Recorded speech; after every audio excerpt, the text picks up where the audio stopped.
Hey everybody, welcome to Golden Guys, just like the Golden Girls, without all the sex appeal. So we're here for everybody. We're here back, and I'm going to introduce everybody first, but I want to thank everybody, especially on this panel, who tuned in last week while I was going through a real rough time. Guy went to the doctor on Friday, 3:41 p.m. I was given a full, clean bill of health with a bunch of follow-ups with cardiologists and everything else. This bitch ain't going nowhere. I'm good to go, down 30 pounds. Drinking bill of health. Clearly, they didn't do a mental examination. No, I got to do that too because they think I'm crazy, but they don't even know the half of it. All right, so I know. So let's just get into some fun right now. Let's introduce let's go over here to Paul first. Paul, how's everything in the land of meth land? By the way, Iowa still not winning a game this year. Go ahead. I'm going to beat you to death when you come out here. You won't be healthy then. Probably not. Just chilling out week 4 of quarantine or whatever. Just trying to do my thing. Yeah. But I did pick up a book this week.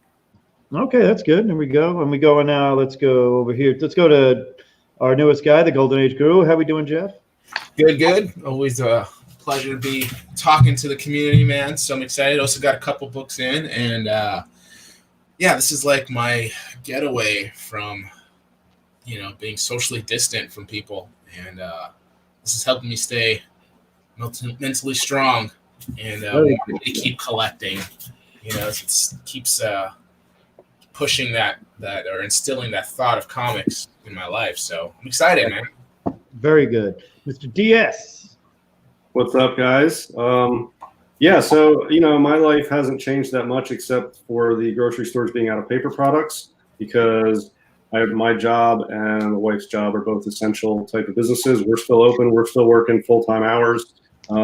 There's less traffic on the road. There's less paper products in the store. And, things have not changed so much for me, but I noticed it has for everyone else. So I'm glad to be here talking about some Golden Age comics. And now, last but not least, we're going to bring in Mike. How we doing? Good. Sorry that I had some weird login thing problem issue. Mike still has his mop going on. Yeah.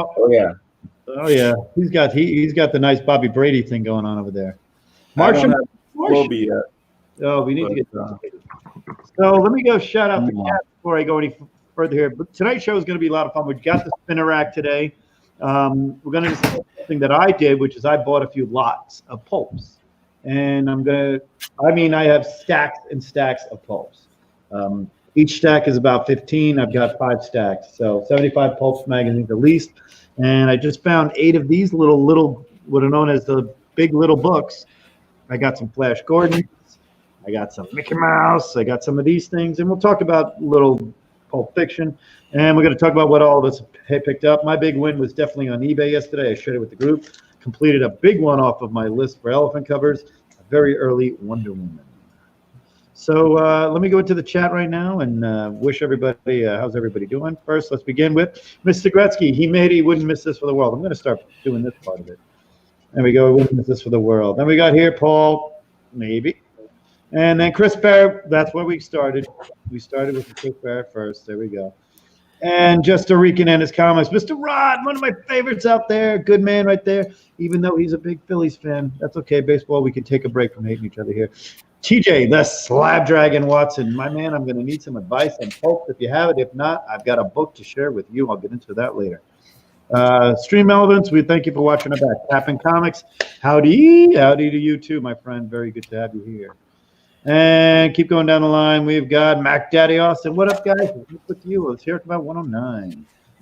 DS, we talked about him already. He's right here in the chat. And we're almost at the end, I think. Comic Books NYC, Hobby. What's going on? We got Pulp crazy Pulps going on here. And, of course, Comic Link auctions going on at the same time, so a lot of us are going like this a few times, and that'll be most of us. So, Comic Man Andy, good having you here. I got to talk to you, my friend, because I'm on the hunt for a 129 again.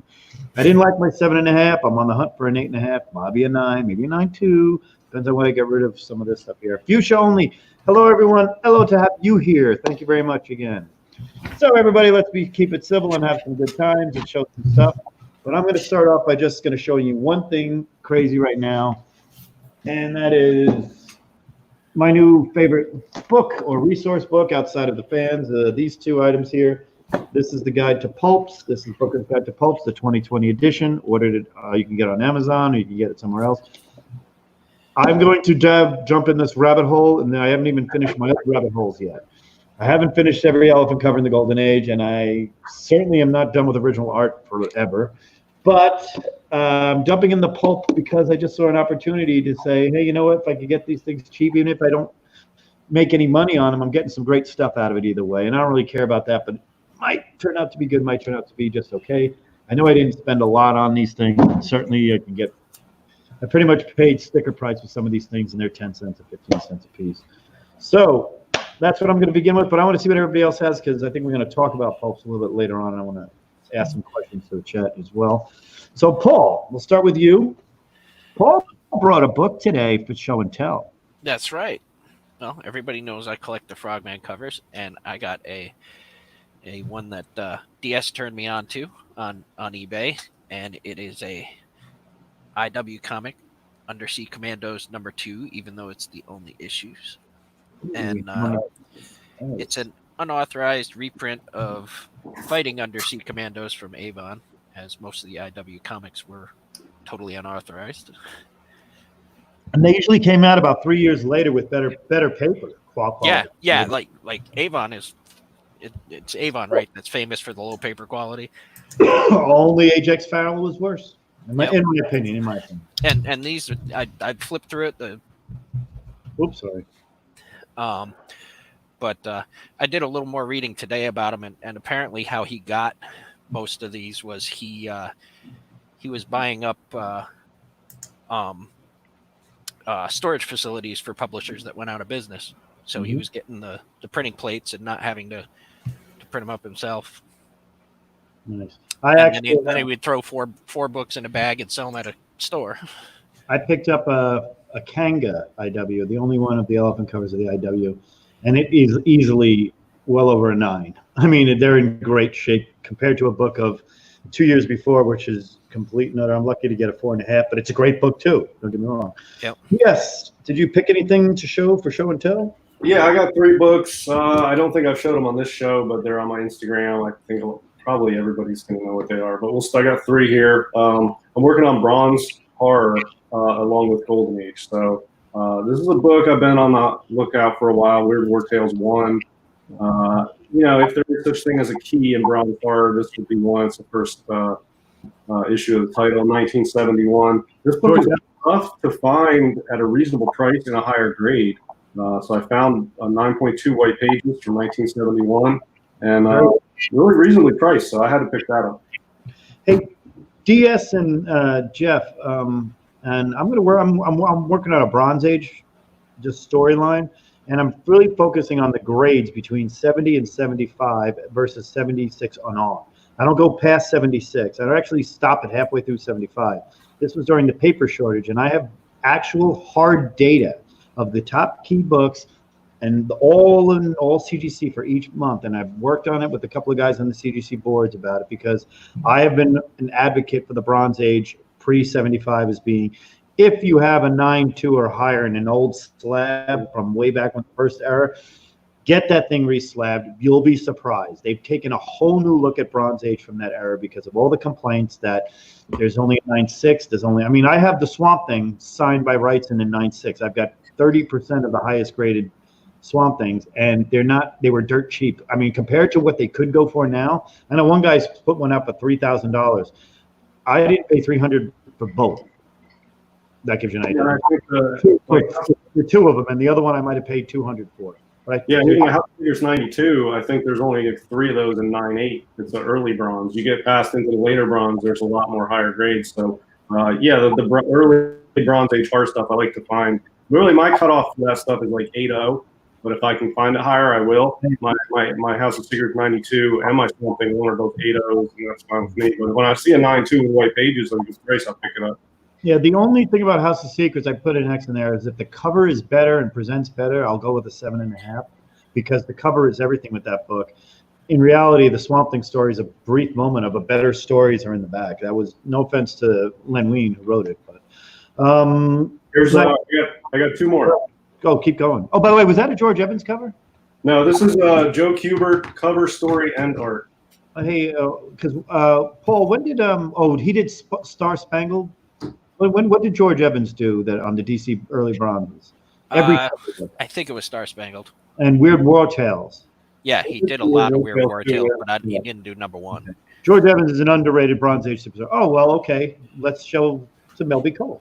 Yeah, so this is my favorite LB Cole, Startling Terror Tales 11. I personally like it better than Mask 1 and Mask 2. I think a lot of people cautiously agree with me on that, honestly, but the price is so different between the two than this. This is much cheaper, but I had a 2.0 of this, which was one of the earliest PCH grails I picked up when I got into Golden Age. I sold that last year and then won this on an auction for what I thought was a great price. I guess just what's going on in the world today, stars aligned, and I was able to pick up my favorite Cole book again. Nice 3.5. All the issues are on the back, pretty much, which leaves the front cover super presentable, great colors, just a really good looking copy of that. That's a cool book. Do you like that book more than you like Blue Bolt 105? I do. I will opt for horror over sci-fi by a slim margin, and if I have a top horror versus a top sci-fi, I usually go for the horror.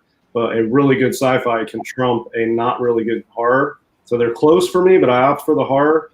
But, I mean, for Cole stuff, Blue Bolt 105 is up there for me. For sci-fi books, that's probably like third overall on my list. Okay. I think that's my favorite Cole, that book. Yeah, I like 105. That's high on my list for Cole stuff. And, but man, every time it comes up, there's been a couple come up recently, but every time they come up, it's a feeding frenzy for that book. So it's insane. And then this is the last one I picked up. Speaking of early bronze, here's one that's tough to find in the upper grades, and I was happy to be able to snag this 9.6. Again, I think this was a little underpriced, not really cheap, but it was cheaper than you might see a 9.6 because it's creamed off white. It's got a cool date stamp up there too, though, which, you know, in Bronze Age, you don't see as many date stamps as you do earlier. But yeah, Batman 227. This is my placeholder for my Tech 31 that I'm going to get someday. So yeah, happy to get that. So those are the three books I picked up. Nice. Okay, so let's go with who we got next on the list here. Let's go to Knights. You got anything you want to show before we get into anything? Looks like Knights has left this. Okay, let's bring on Jeff. Do you want to show anything for a little bit? Yeah, I haven't showed these yet. These are just two books I've got of late. One of them was kind of a part of a cash trade. Ended up with it. I'm not usually a Superman collector. I'm usually like more of an Action Comics guy. But I got a Superman 11 here, 7.5. Just breaking the chains. Look you know, pretty classic cover. So it's a classic cover. So kind of changes my feeling about it because it's a 7.5, and I just, you know, certain books, even though you're not maybe a big fan or collector, it's like once you get them in a certain grade, you're like, well, that's kind of a little more appealing. But I don't know. I still have trouble collecting Superman title itself. Same with Batman. I'd rather collect Detective than Batman. Yeah, so, it's a good point. For me. And then another one is more of an upgrade. I have a raw copy, but I got an opportunity to buy Clairvoyant here, classic cover, wedding dress, just kind of getting hit with a pistol, really bad wedding day. You can imagine. Jack Kamen cover, Andre panel, but Go on with Mr. King. Yeah. Just one of those covers, you know. So excited to get those two. Excellent. Well, there we go. Well, I picked up and let me just do this and bring everybody back. So I did pick up a lot, so I'll show some pulps here. And first I'm going to start out with these things called these are the little big, what do they call them? Little big books, I think they're the better little books. Big little books. Better little books. So this is Red Rider. I'm going to Big little books. what they got different names on each one of these. Better little. These are called better. Yeah. Collectively, these days, they're called big little books. Right. Let me just see if I can make this the whole. There we go. Okay, so I picked up a bunch of these. I'm just going to show them quickly. I picked up 2 Red Riders, some nice Tarzan, a little bit of the Rat himself, Nice. The Pirate Submarine. That's nice. And these actually are pretty good shape and pretty sturdy. So these are for what they are. Got some Buck Rogers and some Buck Jones with the Rough Riders. Do a lot of other ones, and I had to pick up these because I'm a big fan. And this was what heard from the Buscema family. This is what John used to carry around with him all the time. Was Flash Gordon. What year are those from? These are from 1943. This one's from 1942. The Buck Rogers is, I think that's the earliest, 1943. Yucca City would be the Western. Some of these are Racine, Wisconsin. There you go. This was 1943, mostly 43. The Mickey Mouse, though, I think is the early one. It's from the same company, obviously. It's 1939, so it's only when he was 11 years old at the most. And the Tarzan is 1932. So we have these, and then I went a little on the crazy on the pulp. So I don't know. Some of these are from the 60s, I think. This looks like a 60s pulp, but I haven't really looked at it. None of these are going to be in. Some of these are in really good shape, though. Some Weird Tales. That's an older one there. Yeah, it seems like a nice one. It's got Nice. Hey, tell me about that shirt real quick, ECS. Oh, it's my buddy's electrician company. I didn't really have time to change into anything, and I've been The Seattle Sounders, I'm working on Seattle Sounders soccer team. Oh no, I only support the Celtics. So Emerald City supporters. You'd get the high fives if you came to Seattle and wore that shirt. nice. I will be heading to Seattle, I think, soon. That's a wonderful Thomas the Train set, by the way. Yes, that's we're building a daycare here for my I could use that family nowadays. downstairs. I believe we got to show some Schoenbergs here in a little bit, but I'll get into the sports ones. These are pretty common if you see these around. I was getting these for under $3 a piece or something like this, as many as I could. But some of these are just beautiful cover art, and they're Drek inside. But I believe we're going to start showing some really different ones soon. The Ice City of Gorgon. Very interesting there.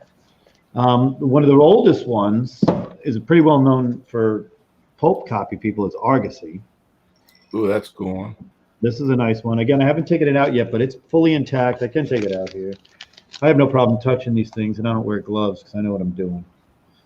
I'm always going to laugh at that to people who complain about gloves. I think it's the dumbest thing ever. Here's we have something here on the side.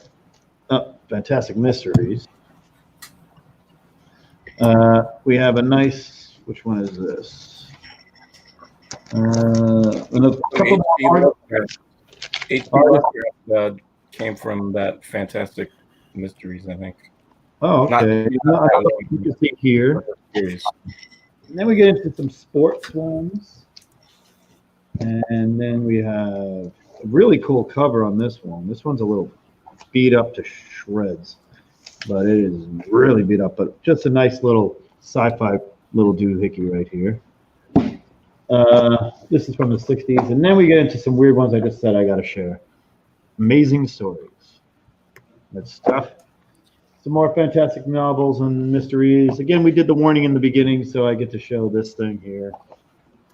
And this looks like an older one. I haven't researched this one. This is definitely a different title, and it's cheaper. And it just seems with The Girl in the Golden Atom by Ray Cummings. Sounds interesting. There's a lot of sports ones, and a very popular one at the time was Spider and Phantom Detective. And these are really good covers. Really good work here. Found some Planet Stories. That's pile number 1. I found this thing. Anybody knows what this is? Amazing Stories. This was, remember that show that was on NBC in the 80s? All taken from this. This is in the 30s. Oh, is that an annual? Yes, it's a quarterly. A quarterly, yeah, quarterly. Yeah, this is number 2. Number 3. 1 and 2 apparently were destroyed in a flood. But we saved one of them. All art on the front, the way he drew that sort of steampunky blimp spaceship thingy. Maybe, yeah. Here we go. Ranch Romances. Sounds fun. I'm going to open up this one. This is 1947. The reason why I thought this was interesting is Alan and the Ice Gods return to the dawn of history, but I just there's something weird about this one. Can't figure. Is this woman really huge, or is this guy really small? And why is there a skeleton hand holding up there? It's bizarre, but that's what. A bunch of crazy scales going on right there. Yeah, that's fun stuff here. Fantastic Mysteries, The Purple Cloud Over the Capitol. Very interesting. Look at this guy right here. He's not happy. Then we've got here more of this weird, The Ancient Allen comes back in this Fantastic Mysteries. I found 2 of these copies, and I'm definitely giving one of these away to my buddy Lewis because he's a skull collector. Oh yeah, I had that one. Yeah, it's pretty cool. The skull, by the way, is made up of dead corpses. It's just brutal. Well, is there such thing as a live corpse? They're corpses, all right? So Zombies. Zombies. There you go. Again, this is let's just call this the Treasure of the Sierra Madre pose. The we ain't got no stinking badges right here. A beautiful. I mean, this is exactly what it looks like. It looks brand new. There's a beautiful cover right there, the Romance one. Believe this is Mr. Schoenberg. Cool. It looks like I've got to research this one, and I'll show you the research. That book I showed you earlier is all the research. A Pieta cover. Jeff, last week on the show, of course, I watched it. We talked about Pieta covers. This is what's called a Pieta cover. It's based off the Michelangelo statue done of the mother holding the Christ after the crucifixion. And obviously, you know, Crisis of Infinite Earth is a very famous one. There is the X-Men 138 of the modern ones, and it's been a lot done. I actually have a comic book approved by the Comic Authority of the actual Pieta. Startling 49, my favorite Pieta. Of course, that's the robot one. That's one that you also have. There's a Bruce Gentry. I forget the number on Bruce Gentry. There's a bunch of those. Future science fiction. And I'll just throw these last 3 in here because they're fun. Planet Stories, and this is just weird stuff going on in this one. More writing it, you know, look at it. It's like a lap dance waiting to happen right here. No, this poor guy's out of money. All right, next. I got 2 of those. I had to get 2 of them for anybody who, you know, it just looks like a good time. So I like these pulps. Except for that one guy. Yeah, that one guy. Well, he ran out of money. I'm going to start this. Well, I got some creepies and eerie's, and I did win my one of my big ones off of my elephant list. I did pull out, so which is yesterday on eBay. I paid about a little less. I mean, it's raw. Low to mid grade. 3.5 is where I'm guessing from eBay photos, but it's a Wonder Woman number 19, which is the elephant cover. Now, I think we focused on one of the shows recently, and my wife says, "Get it." So that's a good support. And I want to show something. Well, you guys can get ready to do whatever you want to talk about here, but we're going to talk about pulps. But I did want to show a hardcover book for DS in particular that I'm reading that I'm going to send to you. If you like reading regular books, this is specifically about your kind of stuff. So, see if I can find it. You guys, Hey, check out this. I have one Big Little book. oh, what do you got? Space Ghost, nice. Oh, That's pretty I'll old. look for that one. I love that cover. It's very classic looking. Has he got a yellow suit in that one? No, but it's like a see-through yellowish cape. Good eye with that. Yeah, that was Nice. Never first shows that I before. I love watching Space Ghost. Oh, yeah. From 1968. Did you guys ever watch that Space Ghost Coast to Coast? That Yeah, after hours love it. stuff? It's pretty funny. That's awesome. I used to watch that, Ren and Stimpy, and then a bunch of stuff on Liquid Television on MTV that had Eon Flux as part of that. I love Eon Flux. Yeah. At that time, that artwork was like, you just didn't see that much on TV. You know? Well, that was before the digital animation and the Pixar stuff. It was all hand-drawn animation, and yeah, it was real cool. By the way, Paul, this is a Mickey Frogman. Nice. Yeah. So, Are you going to start collecting elephant pulps too there? no, JD? I don't know, Bob. I think I'm just going to, like I said, I'm just dabbling in this. I think I could get Jungle Stories alone would keep them going for. Yeah, I already have a bunch of them, to be honest with you. Yeah, I'll bet you there's quite a few early Argosies with elephants that are going to be tough to find.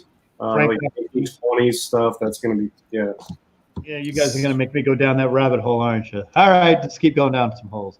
I'll get that book out in a minute here. I'm actually going to away from here, but pulps in general, they're gaining a little steam from what I'm gathering. I've seen them more on the CGC boards than ever. I talked to Rick, and he says they're gaining. Some are gaining steam, some are not. And the book agrees, saying that while the era of the golden age is getting priced out for the average collector, the pulp is now the new golden age titles that most people didn't care about. I mean, back in the day, I can say right now, and anybody who's been collecting for 15 years can tell you this, Fiction House books are and all the books have really gotten ridiculous.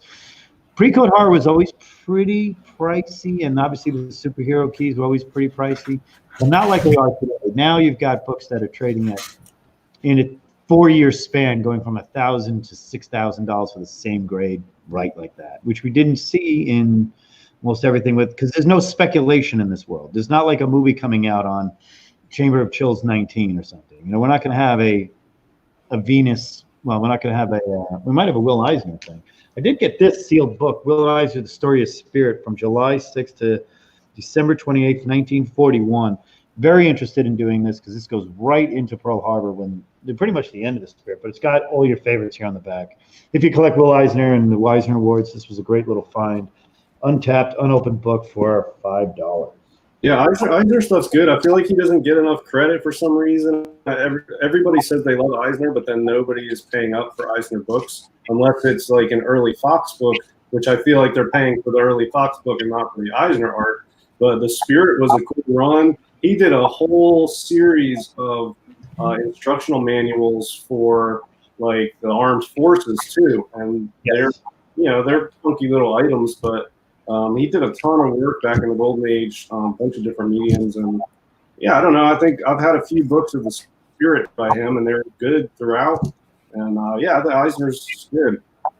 And one of the thing about, I mean, they named the award after him. That's like, who's Oscar? Who's made the Oscar? You know, who's ended? What was it, Jeff? Spirit 22 or something? The blue one with the girl on the front. That's it's 22. Yeah, 22 or 21. Yeah, It's right now.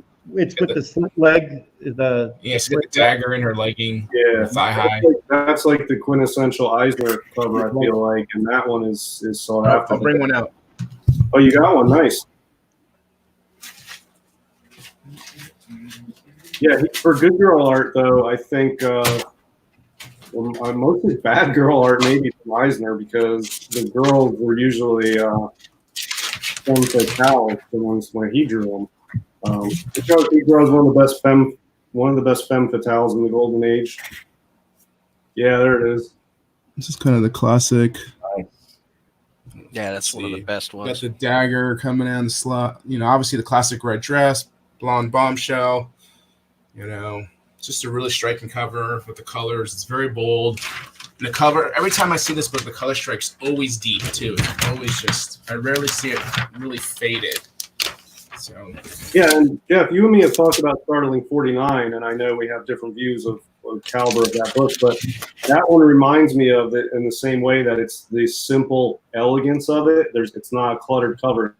It's just a simple, stark image with bright colors, and that's I sort of like those Golden Age books that are simple and elegant and striking and sort of that iconic type thing, and that fits the bill.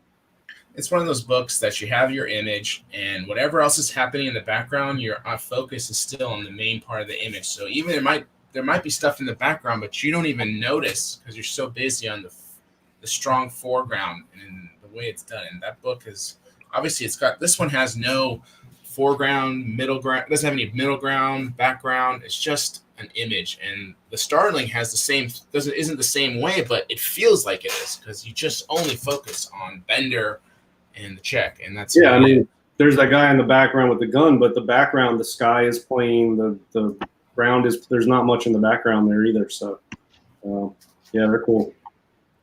So I'm going to show this book right now. It's a hardcover book, and I never heard of it or read it before. That just happens, but this is it here, DS, and it's called The 10-Cent Plague, and it's called the Great Comic Book Scare and How It Changed America. And there's DS right there reading his book. He's got a Pieta cover right there and all his fear and horror and crime. And it actually delves into everything, into music that it influences in the mid-50s, talks about how it goes into the gains and the little empire he had. EC Comics.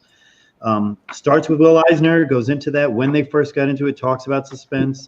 6, it really gets into, and it's got this great appendixes where you can go find out where they're talking about a specific books, and the bibliography in here makes me want to go buy the books that they're using as references or find the newspaper. The Story of Comics in 1942, there was a book called The Historical Narrative Illustration, The Story of Comics, written in 1942, actually talks about 1938 horror comics. So I'm going to read this book and pass it on to Mr. Diaz. I think it's a fun thing to read. So Yeah, I love a really good book. yeah, I'm a big reader. If you didn't, I'm a big fan of Ernest Hemingway. I don't just look like him, but I'm a big fan of bullfighting because of Ernest Hemingway. Even though I've never been to Pamplona, I just want to one day have some glass of wine with 4 of my friends and bitch about women for an hour. So that's exactly pretty much the autobiographical of Ernest Hemingway. Also read a lot of history ones and, Team of Rivals, John Adams. I read a lot. Way too much. Well, I love it. That's what actually, to be honest with you, I read comics. And when I wasn't reading comics, I was reading regular books. And my mom made me do summer reading in the house. And she didn't ask for book reports or anything else like that. It just became the norm when we were kids. We'd get out of school, give us a stack of books saying, okay, Red Badge, you were in 2nd grade. She handed me Red Badge of Courage. And then as I got older, it was 2 more books, 4 more books, 5 more books. And before you knew it, I was reading. Half my summer was comics by day, swimming, playing at the beach in Rockaway, and then delving into hardcover books and everything else. But now I've got a whole library of books that I've been swearing I'm going to get through. I've got a lot of trade paperbacks too, a lot of Conans. So anyway, that's that. So I'm delving into the pulp world, and I saw a comment here, and I didn't give it the credit where credit's due. JD, before you get too far, I wanted to mention on that book, like I'm not a huge reader, but I do listen audioly, and I have that book on audio. So it's always nice because you can just listen to it at any point, anytime. The guy who does it does a good job. You can slow it down because there's so much information too that you can slow down the pace or speed it up if you want to just get through sections. So that's kind of what I like about it. And it's got a ton of so much detail. So if you're I have it on audio too. Okay, so you know what I'm talking about. If you're into Seduction of the Innocent stories or into the pre-code horror, or into just in comics in general and the influence on pop culture going forward afterwards, this seems to be the book that you want to get. And I recommend it. Again, it's called The 10-Cent Plague by David Hadju. It's Hajdu. You can get it on Amazon. You can get it on your Kindle. You can get it on audiobook like both Guru and Paul have used. And I think it's something there. And kind of reminds me of DS a little bit. Put a little beard on this guy. But especially just from the picture on the front, the comics that he's holding, that's all stuff I would dig anyway. So I want to bring up this part, and Gorbadal has 100% correct here. It says Pulp Writers influenced a generation of writers who grew up reading them as kids. When you read Hemingway, for example, he read Edgar Rice Burroughs. I was talking today with, I gave a couple of books away to some homeless guys here, and I do that. I give water and stuff when I'm walking around the town, and Paul knows I do this. When he walks around the town, there probably 9 out of 10 people will stop and say hello to me.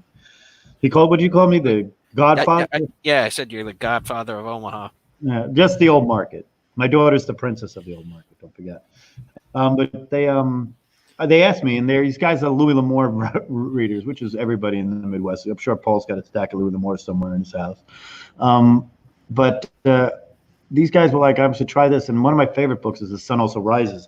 And I can tell you that there's almost taken from, there were Edgar Rice Burroughs, Tarzan stuff involved in that. And I think that's absolutely great. And Doc Savage comes from the Pulps 101 right there. Lovecraft, Howard, correct Knights of Old. And that's one of the things. I mean, I'm jumping down a rabbit hole that I've been real excited to do, much more excited than I have been into the regular Golden Age, because I already knew about all those books or I knew of the titles. These are the same titles, but there's not a lot inside to look at as much. But you want to know what? I'm still going to read 1 or 2 of these stories per book. I'm going to go with the best one. There's actually a guide that says the story you want to read. And yes, these are older than the action ones, some of them and stuff like that. And once again, I am not using gloves. So. Are you counting pages? Yeah. But I do think this was a cool find, the little Frogman Mickey Mouse here. The Pirate Submarine. Yeah, I decided I'm not going to get into pulps. What I will try to do, maybe if I come across some at a yard sale or wherever, I'll just flip them. That's what I did. You know, I don't know. I know how I am when I go down a rabbit hole, and I'm probably very similar to most of you. I get obsessive, and I don't have the time, resources, or discipline or focus to go down more than one rabbit hole. And I'm already well down one rabbit hole. I'm just going to stay in that hole, and I'm not going to look for other ones. I tried. I dipped my foot in it. I can't. I pick one thing and I go after it. But you know, when I was collecting pulps, I probably had, at my peak, had probably 12 or 15. And what I was going after was mostly 30s and 40s pulps with skull covers is mainly what I was looking at, or something, you know, same type of comics I collect, basically. And the Shadow pulps have amazing covers. Yes, I'm actually talking to a few people about a few of the pulps lots that have been found in this town. And literally within walking distance of my house, within a block either way, I've found all these pulps in different shops. And that's one of the best things about living in this market is, like Paul, those shops have all changed and redone them, and there are twice as many of them now, because this has become a living for a lot of people here has been secondary selling of comics and stuff to me. And one of the things here is, I'm going to repeat this again, is before I delve into anything, before I even begin to sell or even price or even grade or anything else, I always say recommended resources. And Jeff, who assists in the writing of some of the Robert Overstreet stuff, the two most important books I think you have to own in your thing is The Guide to Grading Comics is #1. This, if we had a book you had to swear on, like to join us, this would be the one I would recommend. Not so much the Overstreet, but if you're getting into pulps, this is it. I mean, I asked the people around, they're saying, first thing, get this book, read the following sections, and then begin to go through the difference between a brief, every title has a brief description of the title and who we're talking about. And this goes back to 1918. And some of these are just waiting to be found, and I just love how they have these covers. Yep, Spider. This is the first pulp I ever bought in 2016. Nice. But I'm and the forward of this is done by Jim Steranko, and Steranko, I read this part of it, and it was the best thing. It was a strategy worth the most diabolical pulp thriller. The witch doctor howled at their approval. Steranko actually can write as good as he can draw, and it was amazing writing what he does here. This in-depth look of his love for this stuff, and the weed of crime bears bitter fruit. Who knows what evil lurks in the hearts of men? He quotes the Shadow in his book. You know, it's just perfect the way it's done here. And I love these covers of these amazing stories. And by the way, you're going into robot covers, and they've got a lot in the pulp. But I'm looking forward to jumping down the rabbit hole, enjoying myself with this. Yes, I've got a few Marvel ones I've heard that are available. I did pick up some actual Golden Age comics, part of this lot, and I'll show these two. Did you get any Red Circle pulps? Any what? Red Circle pulps? Yes, there is I'm waiting to go talk to the person who has a bunch, he says, and he'd be interested in just dumping them on me like everybody else does. I'll buy some. I don't know if it's as artist-driven in pulps as it is in Golden Age covers, though. I mean, I had some artists that were some of my favorites that did some of the pulp art, but I feel like the pulps have a style or a genre, and that's sort of what's popular as opposed to specific artists. Because I know people who are even into pulps have certain pulps they really like, and they don't know who the cover artist is. So it's sort of an interesting difference between Golden Age comics, where we know the artists of all the covers, unless it's just one of those Eiger shop things or something. But for pulps, I feel like it's categories, genres. You know, some of them have a different look across an entire span of the title. Like early Argosy stuff has that wispy painted sort of Norm Saunders sort of look to it. And then you got like Amazing Stories has that very Frank Paul steampunky sort of spaceshipy thing. And then you've got stuff in the 40s, all those detective ones that have the people with red hot pokers and guys with red hoods on and all kinds of crazy stuff going on there. A lot of hypodermic needle crazy stuff. And it's sort of like a category, but it's not like we know the artists for a lot of those, or it seems like we care that much. I don't know if you guys agree with me. The research on the artists that these guys have done have found that Schoenberg and a lot of your favorite artists were doing them as painted work. And what I've read about the pulps is that it was money to them to do. They got paid a little bit more for doing a pulp. Once they did a pulp, they did it themselves as a painting. That was actually used. Some of the pulps were before the comic. Some of them were obviously after. Like Jack came in, never swapped his, started on the comics, never changed. But some of them, like a few other people have talked about. But before we get into the spinner rack, I did pick up 2 other Golden Age comic books I don't know anything about. They were kind of in a pile. And in this pile, by the way, was a Jimmy Carter autograph, his submission to join the Iowa caucus in 1975. It was in the middle of one of these piles of books. There's a bunch of these things. I have no idea what they are. I've got books. This is a good book. Oh, yeah. Somebody said that is like one of the harder ones to find. And it has something to do with not so much the rarity of it, but it was not well done, not well received by anybody. Oh, yeah. It showed a lot of dirt on Marvel. Yeah, and it was Captain America on the cover, but the inside was just a lot of things that shouldn't have been in a Captain Marvel book. This is 2 books here. I don't know if anybody of you guys know. These could be Drek or not Drek. I don't really care. They came with the pile, and they're 2 Babe Ruth storylines, but there are some films here. Glenn Davis, part of the Doc Blanchard, Glenn Davis Army. Will Army's great back star as a pro. Jake LaMotta, the Raging Bull down here. Jim Fucus, the Olympian, and Will Southern Methodist University's terrific back, the 50s greatest football star, number 44, Kyle Rote, the triple threat terror of the Mustangs. Didn't never heard of him either, so the most famous one in there. And here's a great one. Prior to the CCNY scandal, college basketball, here they are, the players that ended up causing the biggest scandal in sports until the Houston Astros cheated. Right here. Here's Frankie Albert right there and Eddie LaPrade. And one of the things about, if you're going to have Eddie LaPrade, a brilliant center for the New York Rangers on the cover, I'm buying that book no matter what. God bless the Rangers, and I'm not even going to talk about any other team. Okay, so We lose you? He took himself out. Sorry about that. Before I get into anything else, I'm going to shout out the chat, and I want to shout out this comment that just came up. Very true. Basil Gorgons and Eleanor got their star painting covers from Men's Adventure magazine. 2 great, you're talking household names in the art world right there. Another great comment right here. Robert E. Howard also wrote brilliant westerns, and Doc Savage had his own Fortress of Solitude. It's an amazing time for writers as they cranked out stories limited only by their imagination. Yeah, Again, I have the complete works of Robert E. Howard, not just the Conan stuff. Right. Well, let's talk about Robert E. Howard saying that Sprague did a great overview of what Howard did. Yep. But what Howard did, I'm looking for that pulp. I'm looking for that one. But again, Bake the Snake joined us in the chat here. He's having a good time talking to everybody. How's everything down there? He's got there.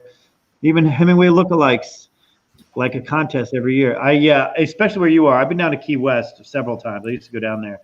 I used to be down there about 3 or 4 times. And I always pick up a Hemingway book down there. And I'm looking, another rabbit hole I've been down my whole life has been first edition books from the turn of the century there. And I don't have a first edition of Sun Also Rises. I have the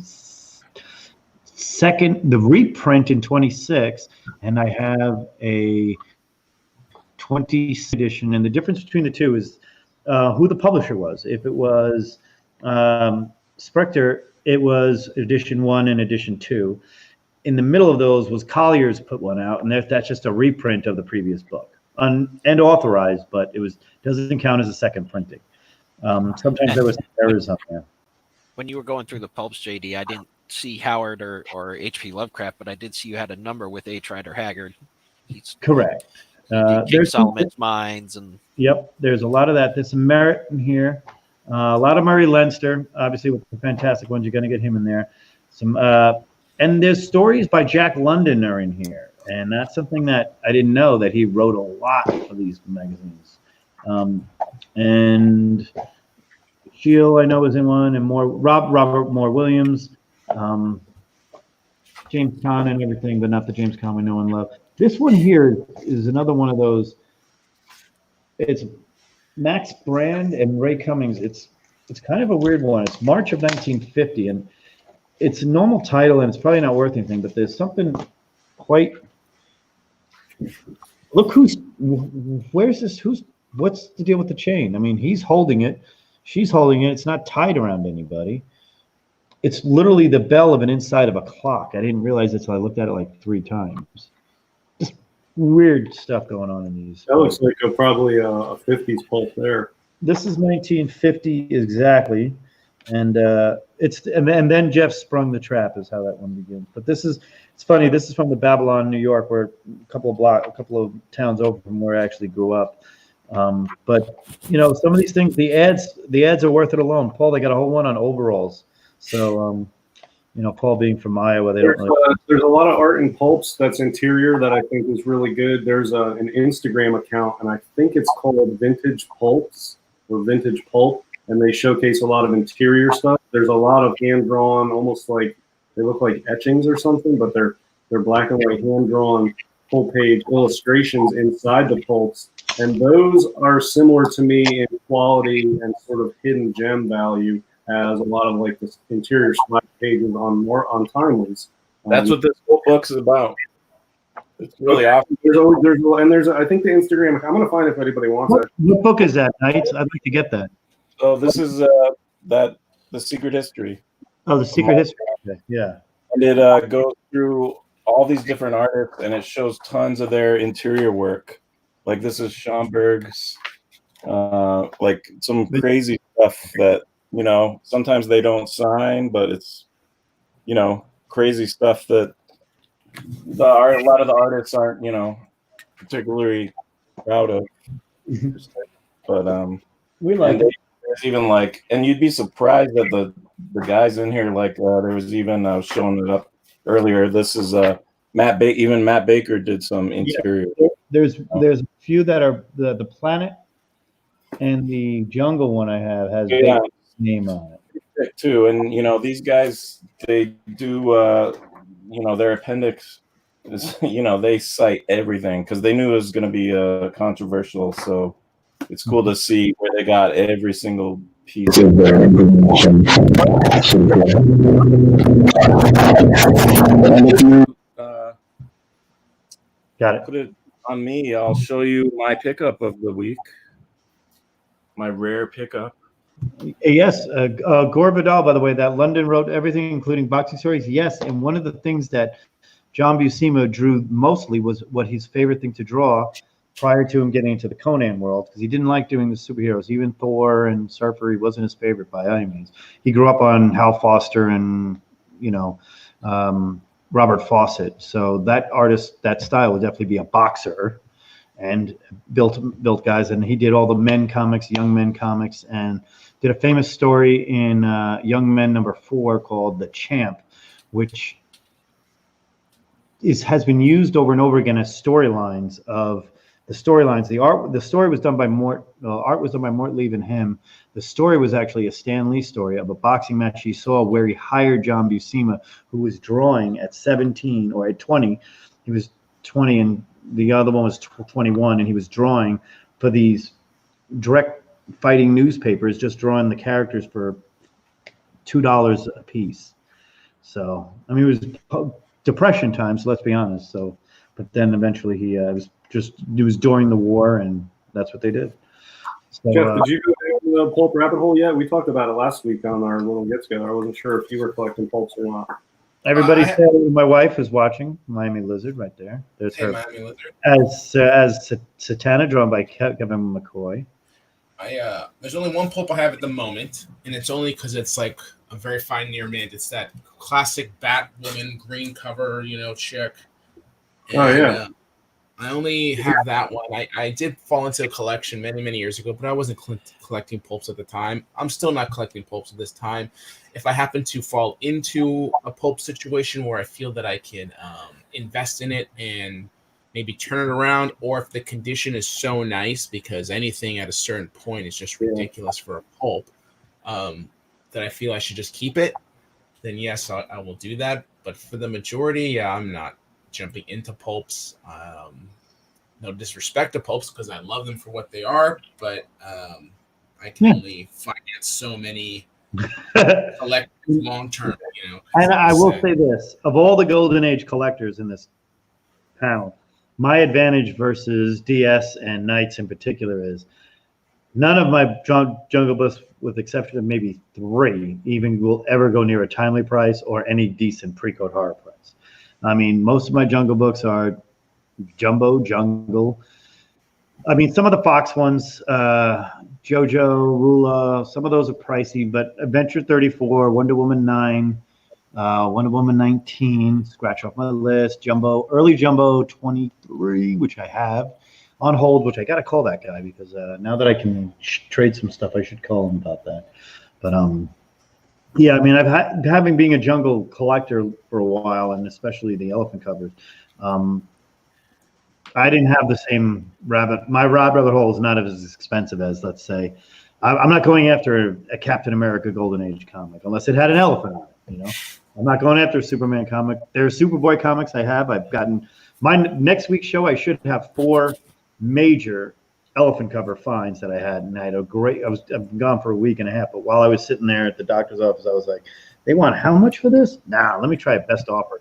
And the guy. Yeah, I like picking up the books that are expensive because I like to have fewer of them, and I like to park value in big books. And not all of them are going to gain value over time, but they're good places to park value.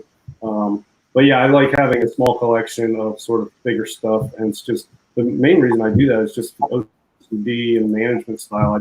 I have 3 boxes of slabs that are not quite full yet, and some random stuff that's coming and going. It's just easier to manage for me. That's how I do it. But. Nice. Okay. Are we ready, Knights, for the spinner rack? Well, first I want to show you my. Oh yeah, show us what you got. So if you make the big Yep, screen, I got you. Get ready for your close-up, Mrs. Spotlight. There we go. I don't usually buy original art, but for whatever reason, I was on this guy's site of I bought some pieces from him, I don't know, 20 years ago or 10 years ago or something. And I just happened to look at this artist and I was like, oh, that's pretty neat. It's a little strange as far as like format, but I did some research and I talked to him a bunch about it. And I got a Corona C19 price, I think, but ever since I was a little kid and I like stumbled on my dad's bookshelf, I had been a fan of this guy, and these are some of the earliest works of his that I've ever. Very familiar. Nice. I actually have that Conan of Chimeria book. I bought it for 50 cents the other day at a shop. I'm so excited to read that one. Yeah, these are my. I think I've read them all, but these are my dad's from the '60s. But yeah, so this thing I got was it's just a panel, and the reason why is because back in the '50s, they would often work. Sometimes they'd work on this paper called what is it called? It's called craft tint, and what it is, it's like if you lay down with a brush certain a chemical or something, I don't know what, but you'll get it'll expose black lines in different gradients depending on how much of that chemical you put on there. But they would cut out a piece, like if they wanted to do that panel with that effect, they would cut out a piece of that paper and then glue it onto the page. And so and I talked to the art dealer about when he got it and all this, and he said he talked to the artist, and it either fell off because the glue would just disintegrate or whatever, or he just kept it separate. I'm not sure, but it's here you go. Ooh, nice. And the artist is Frank Frazetta. Of course. Oh crap! Nice. He's credited as inking over Al Williamson, but if you think about their partnership, Frazetta would help him out a lot, and this one is clear. I mean, It's you know, Brad. Yeah. yeah, and it's, if you know anything, if you've studied his art, it's pretty clear. You could tell the lighting shadow from the neck on the male to the female's torso to right below her chest right there is a typical Frazetta move of showing of where the direction of your eyes should be. His eyes are face down on her middle of her body. Her eyes are faced on you. You barely even notice the Han Solo gun on the left side, which would be the most detailed part. Would be the accessory what Frazetta did, and I think that's an underrated thing about Frazetta, especially in the Conan books, was you got more details on a sword than you did on Conan, but the object of Conan was there. Congratulations on that. Those are very hard to find, especially because that was done probably around the time he was. 1952. Yeah, it's definitely the science fiction run, probably. Yeah, this is so this is from the comic. Actually, if you share my screen, Yep. real quick. As soon as I see it, I'm ready to go. I mean, I see your screen. There it is. Okay. Okay. That's Mandrake. Yeah, that's the spinner rack, but I have a little section in the back here. It's Mandrake right there. Mandrake, by the way, goes back way beyond Action Comics. Mandrake goes back to the early 30s. Actually, I think the late 20s. Crab 6 or So this is the book it's from. Buster Crab, yep. Yeah, and it's considered kind of the first in the 10 sci-fi covers he did in the early 50s. Mhm. And it's from this. This is the actual story, Made of Mars. Mhm. And there's the panel down on the corner there. Oh, nice. And actually, it's the feature panel of the page. It's really awesome. I think I know that the art dealer had it for a while. It was Albert Moy, but I think people He's a good are one. a little bit afraid of on that paper. But I read enough about it from other collectors and stuff about it's pretty safe. So maybe that kept the price down. I don't know, but yeah, it's considered. So that Buster is considered the first. Well, it came out first, and then he did the Famous Funnies, and then he did the weird science fantasy at the end. Weird science fantasy. Nice. One of the themes that you heard in this, whether me going down pulps or DS going into his pre-code horror or Golden Age Gore or even Knights or even Paul, one thing we all have a common theme of is what we do is we research everything. And we recommend you do that, especially when you're doing these, because these are not easily priceable, especially original art. It took me, before I started buying actual published art, I was asking every question when I was getting, commission pages or whatever I could find from Anthony Snyder, from Mike Barkey, Ramita Man, from Alan right there, Alan Louis, from about 5 or 6 different guys. And I would say, I really want to get into the panels, but I'm a big Thor fan and I'm a big Buscema fan, but I'm a big, and they're saying, you don't have to worry about the issue. Let the people worry about the issue. You find love in the art. That's what you have to find. Me as a dealer, what one person said, me as a dealer, if it's a Thor book that was a key book, I'm going to buy that art before I'll buy one that's not a key. However, fans of you guys tend to get the best art, actual art, by collecting what you love. You find the passion or the panel or the page that you want in a book. I just so happen to have been lucky to get the exact panel of the exact page of the exact book I looked for. I don't have it here in this apartment, but I have it down that way.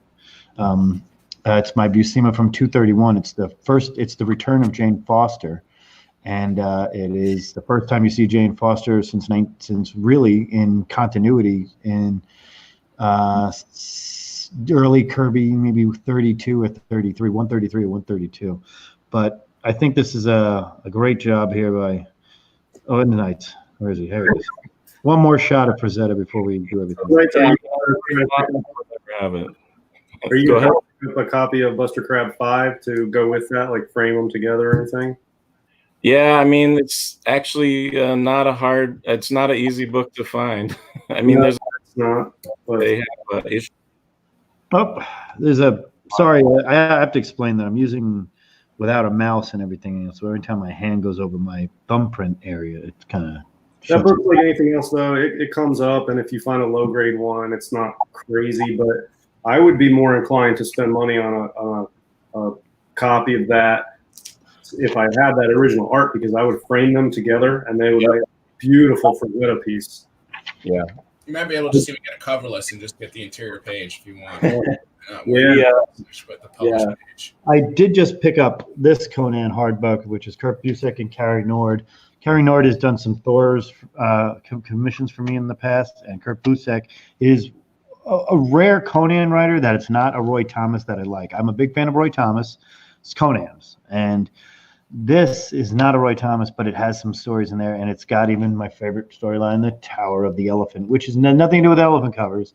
The Tower of the Elephant comes, I think, at Conan number 3 or 4, and it was 3, and it's a great one of the harder ones. No, 3 was the Gray Wolf. Yeah, Great God.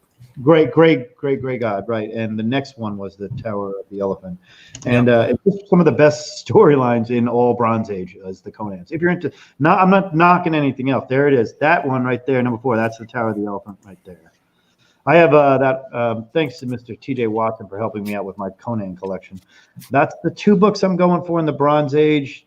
On my list are a new 129, because you all know I had a 129, and I actually traded that 129 for that Buscema art piece that I wanted. The guy wanted my 129 because he collects a lot of Punishers, and do a straight up swap between a book I bought for under $100, got it graded, waited years, sold it, but didn't sell it, traded away for a Buscema original art, was the story of how my collection has gone. But because if it was an 8.0, it would have still been in my collection, I'll be honest with you. But it wasn't an 8.0, and I don't want to collect. If I'm going to slab a book from the Bronze Age, I want it to be an 8.0 or higher. I prefer the 9s or higher. But I am on the hunt for every Bronze Age book from 70 to 74 that could possibly be a 9.4 or higher, because they're not as many as you think. But let's get into the spinner rack. I will post a detailed picture of this on my Instagram, because the line work is crazy detailed. It's incredible. I have one Frazetta original art piece, and it was in a fanzine in the back, and it's an original art of just a head sketch of Conan, really sketchy. Nice. It was a find in a book, and I collect a lot of fanzines or fanzines. Many of them I collect. I mean, I've got pretty much, I think, over 100 from 1966 to 1976. I've gotten things that are a Harvard Quarterly or something that was done somewhere. But one little excerpt from there might be everything. But I think just real quick, I just got to ask, it sounds like you got a lot of cool stuff always. I just don't know how you decide which apartment to keep it in. Well, this apartment is only temporary. This is our quarantine. My wife is working from home, and you can't work from home with a 4-year-old and a 2-year-old and a crazy comic book, trying to organize everything else. So I built a daycare here. We're going to have a chalkboard and desks here tomorrow. And there's kids downstairs. There's 2 twin boys, about a year and like 16 months. I'm going to talk to them. I'm going to put some stuff over here for them, and they're more than welcome to just get a break from mom and dad. One of the things in this quarantine is if you have young kids and everything else, I think we all appreciate the stay-at-home mom, and we or daycares. Maybe you're right. Maybe my kid is a pain in the ass. They certainly seem that way to us. We love our kids, don't get me wrong, but I'm in the stage right now with my 4-year-old where my favorite color is asked, and the most common question we have in this every day is the sun going up, is the sun going down? And what do we tell her at noon? It's going up. Because once we tell her it's going down, she says, I don't want it to go down. I mean, we know, but that's what it is. So Bronze Age 9.0 or bust. Exactly, TJ. I'm agree with you. I like that. I like your thinking right there. And maybe I'll start upgrading some of my 2 Bronze Ages there, and just to let you know, on eBay right now is the Western Pen collection of the Swamp Thing one, and it is a 9.8 white pages, and it is a Western Pen, and the guy is asking twice as much more than I think it is, because I rate that pedigree as a 25% bump pedigree. Western Pen is only for me the early Bronze Age. All my Western Pens are from 1970 to 1974. And I've got, I think, 20 or 25 of the collection, including some key ones like Defenders 10 and 3 or 4 Thors, early Odin appearance and on a cover, I should say, early Odin cover appearance. But I think it's something to think about, is what why I collect the Western Pen and the Savannah is because they only focus on that era, and those are usually the best of the best. And I've got some what people will like $20 these things were going for, and they're near mint plus. I'm like, this is not a $20 book because there isn't one of these on the census that's higher than a 9.2, and I'm looking at a 9.4 with a pedigree on it, so I know I've got that. So, but let's get into this where it's not Mandrake, it's Zatanna's dad, Zatara. So there we go. Action Comics number 12. Take it away, Knights. Am I on big? This is on this. Okay, there we go. All right, yes. So this is 39. I'll try to be quick. Did we start with? Is that the first one we're starting with? 39. Yeah. I try to break it up. Just the first week in April, and 38 April was pretty slim. There was a couple good books, but they came out towards the end of April, so we'll have to wait till a couple weeks for those. But this was an early one.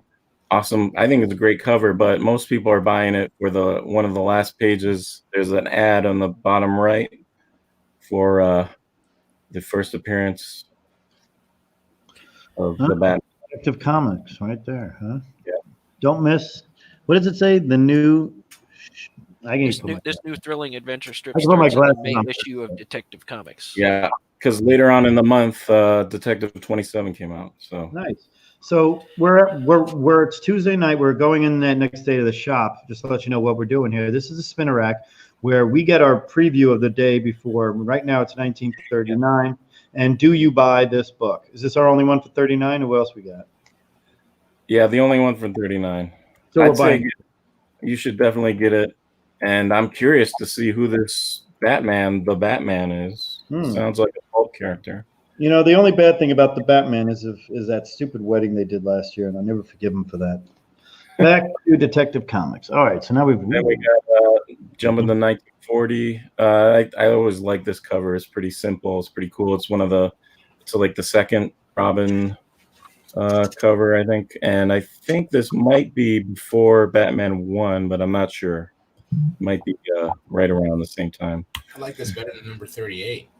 Yeah, I would say that's better. I like Batman in the punching motion, and the guy is going to do it. But is Batman holstered on the other side? I wonder. I don't think so, but he's definitely. I think that guy is dead. That he just punched. Yeah, I think it's him. There's CGC notes that has a full page ad for Batman 1 in it. For Batman 1. Okay, yeah. So it probably came out this month or next month. Batman came out in 1940, right? So that's 39 then. Well, this is 40. We're wearing 40 right now. What do we got next? All right, then weren't you showing this? We got to show this one. Oh, there it is. There it is, right there. So we have when you have a book now, if we prepare for this, we should be able to do that. I should try to find a way to do that because when you get to the jungles, I probably have it. Right, Eric? Talk about this book there, Gold Guru. Go ahead. That looks new. It's too good. I know, right? I just printed it. It is the day before. Exploded, but I talked about it last week. 1940 for this one, I believe, right? 40. Yep. And number one, Eisner and classic. I didn't really like this book for the longest time until I owned a copy of Recent. I haven't had one in a very long time, and then actually having it in hand makes the book is 2 to 3 times more appealing in hand than it is generally when you see it photographed in a book. And it's weird how sometimes that's the case. When you get in hand, the size of it, the colors of it, the image, it just it's a different feeling in person than it is. And I don't think the book gets that much appreciation because I think a lot of people might feel that way. I'm going out on a limb here, but in Golden Age. I think I'm going out on a limb when I say this about this book, but this is the most colors of a book I've seen pre-1941 on any of them. If you look at how many colors Action had or anything else, this has got an entire color change of blue to red to light blue in the backgrounds with greens and teals and like a coal kind of, not LB coal, but coal is in the mineral. Look and feel to the sides of it. I think this is an absolute gem of a historical book because it just looks like no other Golden Age book of that time. If you really look into it, you see the guy in the water with the dagger in his mouth coming up the chain. The guy's on the boat. The shadow of the character falling into the water, and all the guns. Gun. It's like I said, it's far more appealing in hand. There's a dead guy floating too with his head and his hand are above the water, but it looks like he's Oh yeah, he's belly up basically, just yeah. So I think the in-hand appeal is something that doesn't happen to me with Silver, really anything except Golden Age. I think because the format is always different, like with Marvels and DCs of the Silver and Bronze, you're used to like the dimensions of everything, like the title and the little Marvel thing in the corner, and like Golden Age, you never know, and the color can vary so much, and the size of it can really, like, once you start collecting and you go to a con and you start holding these things, you're kind of screwed. And that title's cool too. It's just big word on top of the image. Hit Comics. I like the titles from the Fox books and especially Hit Comics. Jeff, this is a book I looked at because I want to add some more Lou Fine, and I was sort of on the fence about it. I looked at it more since you brought it up last week, and I definitely want to get a copy of this now. Now, when Victor Fox took the chance on this kind of thing, because he's going up against Batman and Superman, let's be honest, that was the big names at the time. Marvel was just in its infancy, or at least Human Torch and Submariner were. This is a risky one, and the only counterpoint to Knight's comment about covers in hand, if you buy gray tone covers of the Bronze Age or late there, when you hold those in hand, even just grab a House of Secrets, a popular one. When you hold those in your hand, they look very different when you're in your hand than they're on a screen. I think it's something about the gray tones that make you feel a sense of ownership when you feel the quality of that work. So that's just my own opinion. So this was a great month in 1940. You also had the first appearance Dr. Fate inside this book. Very expensive, very hard to get book. I was trying for a while and I gave up. 56 is a great cover too on that. Yeah. See it. Right. Here's a robot. Cool early 40 robot cover. I'm not sure who did this. All right, Prize Comics 7, which was a couple months after this, I think it's Prize 7, is the first horror story in a comic book. Officially, it's a Frankenstein story in Prize 7. But some of these Prize books are really tough to find. I'll never even see this one for sale. Yeah, I never seen it. I think it's one in the last 4 years. Prize 7 is the first Frankenstein, and that's a freaking expensive book. I've tried to find that book anywhere, Prize 7. It is next to impossible. Even if you have the money, you're not. It's like, all right, I have $100,000. I want to buy the best copy of Prize 7 I can find. You're still going to be waiting for a while unless you can find it privately somewhere. But yeah, this is clearly the best looking cover of that month of those four. Yeah, no doubt. Yeah. The hit would be a no-brainer for me. I might pick up the Spectre, but not too much for the Dr. Fate because the Spectre at that time would have been one of my characters I probably would have followed. Is this Eisner or Lou Fine cover? That's Eisner, I think. I think it's a fine cover. No, it's fine. It's fine, okay. I think Fine did the cover for like the first 9 or 10 issues of Hit, and then there's a lot of Reed Crandall after that. Kind of. Which I think you're probably one of the experts on the Reed Crandall. Where did he? What was the deal when he was going from before he started working with the total horror genre? What did he do in between this time? Because I don't really see him as he worked on a lot of books. If you like, he worked on Crack Comics. He worked on a lot of the quality stuff, and but he worked on Crack Comics. He worked on National Comics. I mean, he did a lot of work in the Golden Age.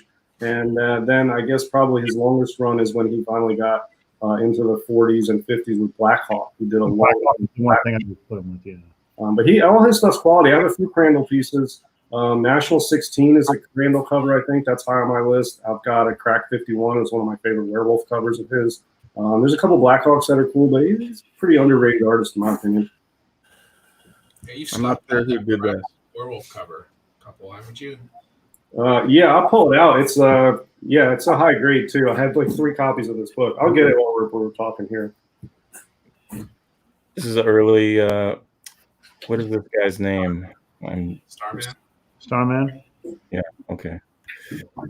Yeah, this one's a big seller right here. Try to find that one. It's So this green. book I've had, and I had it in really nice shape, and I looked for it for the longest time. And after I had it, it was one of those books that was more disappointing after obtaining it, and maybe the value of having to get it, that it wasn't as appealing to me, and I ended up selling it. I haven't still had any regrets about that, but it's one of those books that just didn't feel as great once I had it in hand. Yeah, that definitely happens. I don't I need understand. a really nice copy of that to make it look good, because there's so much stuff, if it's crinkled or ripping or torn, you're missing out of. And I don't really know what the hell's going on. I don't know. I'm not into like the World War II stuff or the Nazi monsters. There's quite a few of those running around the Golden Age. So this, take this with a grain of salt, and I'm probably talking out my ass, but I've seen books like 2.0s and 3.0s breaking 20 grand, 15, 20 grand on this book recently. I don't get it. I don't know. I mean, that's perhaps the value of it. I know it's tough. It's a Centaur, but 20 grand for a 3.0 seems excessive to me, but I just heard a 2.0 sold for 16, like locally here. It's quite rare for sure. I mean, what do you think of that, Jeff? Though, I mean, where do you think? Do you think that's a legit value, or is it just like what's going on with that? I think it is a legit value because people are paying it. that's the rule. I mean, like that's just seems to be, the demand seems to be there. I think that's too much for it, but the book has everything that's appealing as heck. And again, I was in the same position. I was really excited seeing this book, and I really loved the cover. Once I had it, though, I didn't feel that the value that I put out for it, the book garnered that. And once I had it in hand, so I let mine go. I bought it for a good price, and I flipped it for a lot more. And mine was like a 5.0. It was a nice book, but again, it's still, I was just like, no. So hearing 2.0s at 16, there's so many books you could buy for that type of dollar. Yeah. I mean, it's very like a Nazi monster. There's like that Speed 22 or Speed something that has a Nazi monster. There's like a Zip Comics that has a couple cool ones. I feel like there's other ones that are way cheaper for similar quality and genre, but yeah, you're talking $8,000 a point in theory. I mean, if you play that point game, I'm not always a big fan of understanding per point. I don't think that exactly works, but it's a basis. So, like, thinking that it's around an $8,000 point book, I mean, that's, I don't know, man. I think about other books that I could put that to. Well, I mean, a great comics 3 is like a fraction of the price of this. Centaurs, though, are pretty hard to come by. Yes. You have to say. And anything with a swastika is going to have a certain amount of markability to it. Well, but that's a lot. Yeah.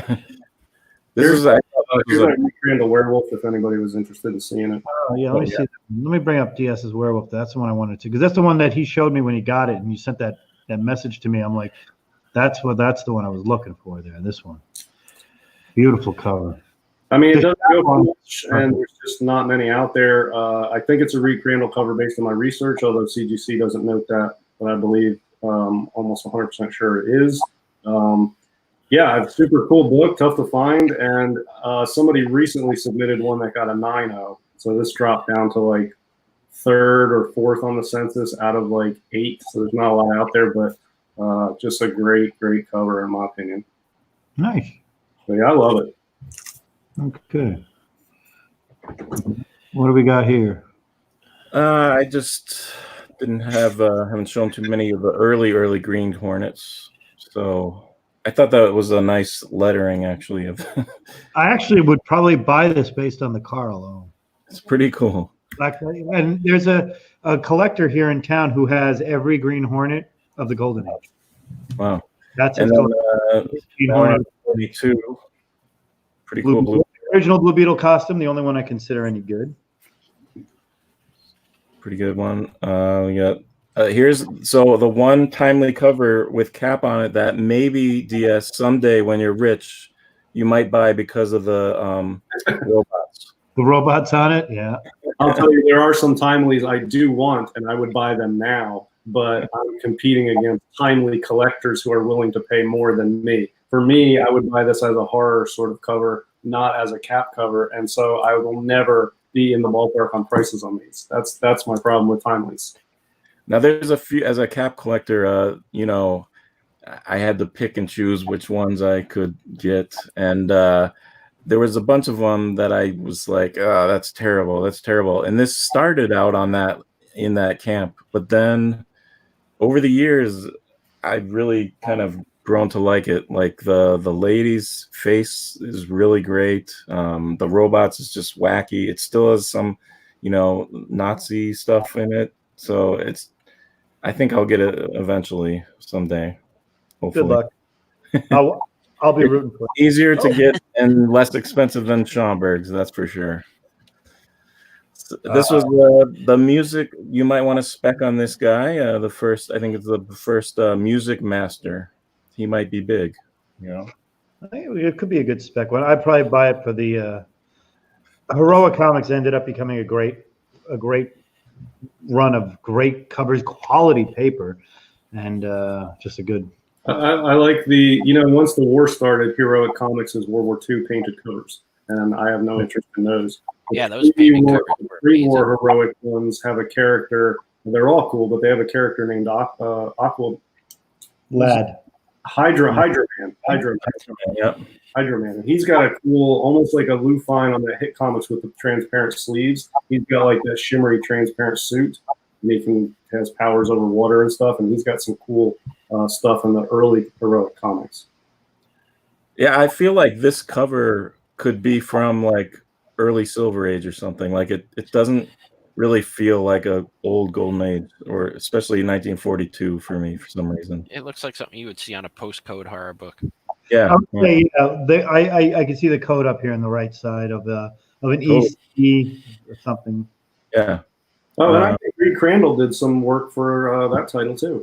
Yeah, that was one of the covers. That's Hydra fighting with alligators, and I think that's a Reed Crandall cover. I think there's a Reed Crandall cover of Heroic that I think I have in one of my boxes. So here's a classic Marvel Boy. Mac Gray Boy. Mac Gray Boy. Marvel Jr. Oh, there we go. You could probably get this Schomburg on the cheaper side. If you want Schomburgs, you can go after ones that don't have the Nazis on there, and this is like one of them. So we get it. Schomburg. This is just, I don't know, man. How about you guys? Do you think this is at all an appealing Schomburg? Do you look at it and be like, he pretty much half-assed this one? I mean, I like the tiger. Yeah, the tiger looks good, and the woman's got her headlights, and that classic Schomburg face. It's entry-level Schomburg, but it's got a tiger, and it does have the Black Terror, and it's sort of an early issue. It's got some things going for it for entry-level Golden Age collecting, I think. But yeah, I agree with you, Jeff. It's not his best. Yep. Agreed. Pass. This is a strange cover I hadn't seen before. I thought it was pretty interesting with the skull on there. I think it's interesting. Jack Benny's there playing the bass. He's known as a violin player. If you don't know he played the violin. This looks like it should be a cover to Shadow Comics. That's what I thought it was at first. Yeah, me too. This is awesome. I love this one. I wish the whole thing was the image, not the Jack Benny, dude. Jack Benny. Yeah. Is that Doc Savage who's diving? Yes. Okay. Here we go. This one. Pretty interesting one. It's just like strange. Like what? And then he has a shield, and he's in the coffin, yet he's coming alive. I don't. Just wacky. They got some really interesting ideas on those covers, on these demo deals. Just cover them back up. Yeah, see, this was much better Schomburg. That's better Schomburg right there. And it would be more expensive for sure. Oh, yeah. Well, this is the double. And I do like the fact that at this point, he's wearing the gold banding on his thighs and elbow. Oh, yeah. Yeah, I read something recently about the Black Terror. He has no superpowers. Correct. He's a regular dude that goes and just messes shit up. He's Frank Castle. That's who he was. He was a chemist who started drinking his own stuff. And... Fighting Yank's another one with no I superpowers. don't see this one much at all, really. There was a time I was looking for this and forget it. I wonder what they're gonna brand her with there, though. Is it probably the Rising Sun? I'm not sure. Usually it's Swastika that they're gonna brand on people, but they wouldn't be doing it. Well, this is 1942 or 41. 44. We're in 44. So It 44. does kind of look like it would be a rising sun symbol. Yeah. I I'm don't not think sure I've seen I have that. access to Tommy guns at this point, though, but I could be wrong. And we got this one, 44. Headline comic, yeah. We're just talking about this a week or two ago, I think. I mean, And between the Daredevil one and the headline comics, this is one where Hitler is the main feature on the cover. Those are the two of the golden age. I think the difference between the two is the Daredevil one introduces the new character, while headline for the American boy pulled at your heartstrings more, just with the cover saying, "Oh my God!" Well, there's also that True. What was it? True. It's like True Comics, Mhm. True History. Oh, real life, Real. Yeah. Real life. yeah, company. Yeah. This is one of the top 3, I think, for many people, Hitler covers. Yeah. Oh yeah, definitely. Considering that it was just absolutely, it's mind-boggling that this was on American soil, and it is a creepy cover of an evil person. So just great job. It's And just then, kind of And weird. it's for the American boy. Yep. Don't understand why they would. I mean, I know. Okay. That's what I keep saying. Yeah. this it's a weird mix. of the Batman as well, because they had Joker coming out of a lamp with the first appearance of Vicky Vale and Oh yeah, that issue as well. It's very Aladdin's lamp. Yep. yeah. I like this one because Hitler. It's Hitler, obviously, but he's like a cloaked monster genie. He's not like in uniform. Right. It's bizarre to me. I like this better than some of the other Hitler covers for that reason. But yeah, I mean, I know Hitler collectors have this one highly prized. It's way up there. And then we're in 1945, right? We're in April, so the end of the war is coming in a month. I mean, not that people knew that. This one's kind of neat because if you're into history, it's showing the V5, which never existed. They didn't even make it to the V3. They got to do a V3, and these are missiles that would fire over into Britain from Germany. I just grab a couple pictures. This is the V2, so they were pretty big, and they would take 5 minutes for them to get over the channel and into London. This is a captured one. And this is like what aftermath of just one, what it did to a place in London. Pretty big. They'd fire them off of these things. But, there was worry that, I mean, and I'm sure, and I think they were planning on to keep making them bigger and bigger and bigger so that they could just fire them off, anywhere from Germany. And towards the end of the war, Hitler started using them even on Germany, in Germany, and against a lot of the military advisors didn't want to do that because they weren't too accurate. But he was like, I don't care, we're going to stop everyone. As they were getting cornered, he was firing a them. lot more accurate than the V1s, though. Yeah, and interestingly, I don't want to say blessing in disguise or silver lining, but ironically or whatever, the guy who worked on all this stuff for Germany, who was pushed to the edge of rocket technology for destruction, ended up coming over here and giving us a huge head start on our space program and was instrumental in all the benefits we've gotten from NASA early on. So, right. And Werner von Braun, there's his memoirs. If you can go to an old bookstore and read his memoirs, you see he had no love for Nazism at all. He had no love for any of it. Now, he wasn't the nicest guy either, but he specifically said, it was science to him, and the ability of a scientist to work on this and to build his dream was to fly rockets. He was very much into from the Earth to the moon. He was very much into those storylines of Jules Verne. Yeah, and he was a kid who read Jules Verne who did it. I mean, he built a rocket to the moon. Yeah, and he was well funded in Germany under Hitler during this time for purposes of destruction. and it gave him a huge head start. And there's a lot of trial and error early on in rocketing. It's not like now where it's just easy for us. And that gave us a huge head start later on in the space race. Sort of interesting little footnote to that all of this destruction actually benefited us after the war. And actually, the assistant of him is the one named Gunther, who actually was in charge of putting the pilots and the astronauts in the craft, into the capsules, was another German named Gunther, and Gunther Wandt was his name, and he worked with Werner von Braun forever, and his memoirs, especially during Apollo 1 all the way through Apollo, I think he goes up to 13, and let's go to LB Cole. But it was just a great memoir book, and that's my another thing. I like memoirs like Bobby Kennedy's and the 60s memoirs of the Cold War. But we go around another 45 on the racks. Catman 28. This one for me is perhaps better than the masks as well. Honestly, I'm losing a lot of LB Cole fan base probably with some of these things I'm saying, but I love this book. This is one of my top 3 Coles of all time. I love it. And this might be like that that one with the green Nazi monster, whereas everyone thinks it's super rare, and then someone shows a picture of them hoarding 20 copies of it. This is what Rick Gator was just messing around with that day. He did have 11 copies though. That was about a year and a half ago, DS, that we were talking to him about it. Yeah, 11 copies of Catman 28. It's not really a rare book. It was very popular. It's rare if you're into Silver Age stuff, but when you get into Golden Age, something like this is not rare. But the only reason some of these appear rare is sometimes because of the market. If people can't get what they think they want out of it, they just hold them. And it seems like there's none out there. That was the case with the Black Cat Mystery 50 a couple of years ago. You could not find a copy because people who owned it valued it more than what it could get on the market.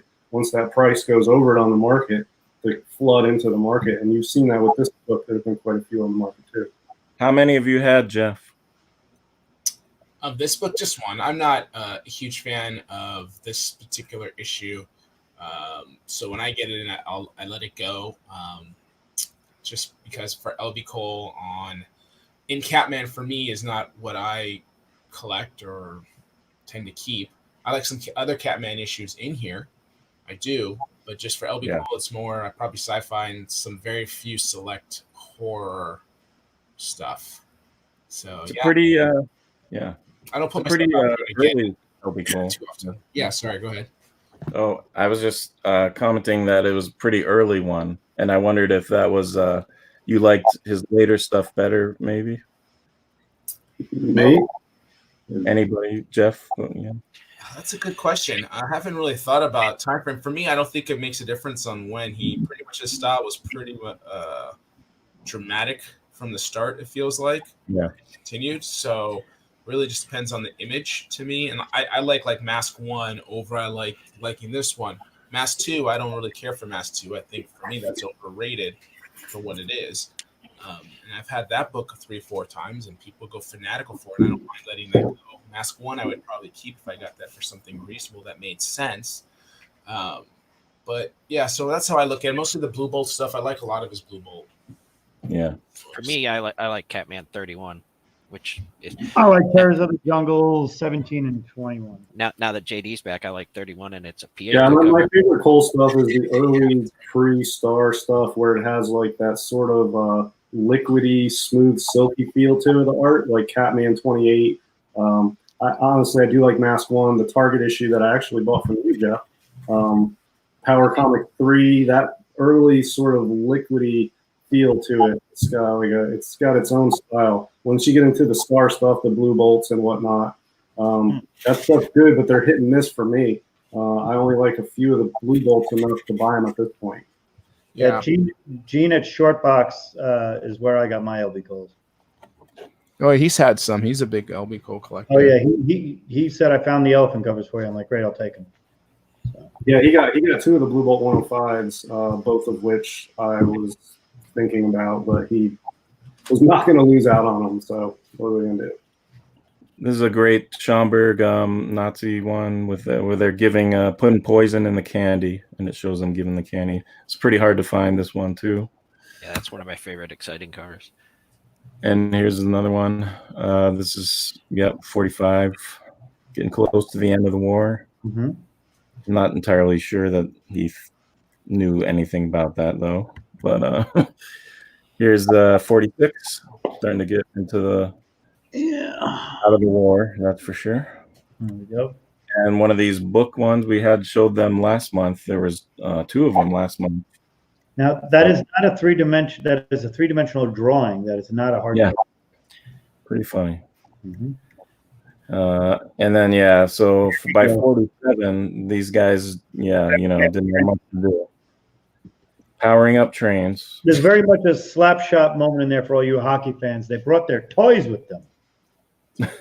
Powering batteries and trains. Yeah. 47. This kind of looked like Schomburg, but I don't. Okay. Schomburg did 90% of the Thrilling comics and the Jungle ones in particular. It would be if I have the Zella painted ones later on, but that's a Schomburg woman's face right there. Gotcha. I love that one because the monkey looks so pissed off. Mm-hmm. I believe Jeff found what I'm looking for. Yes, that is pictures stories from world history. This is not.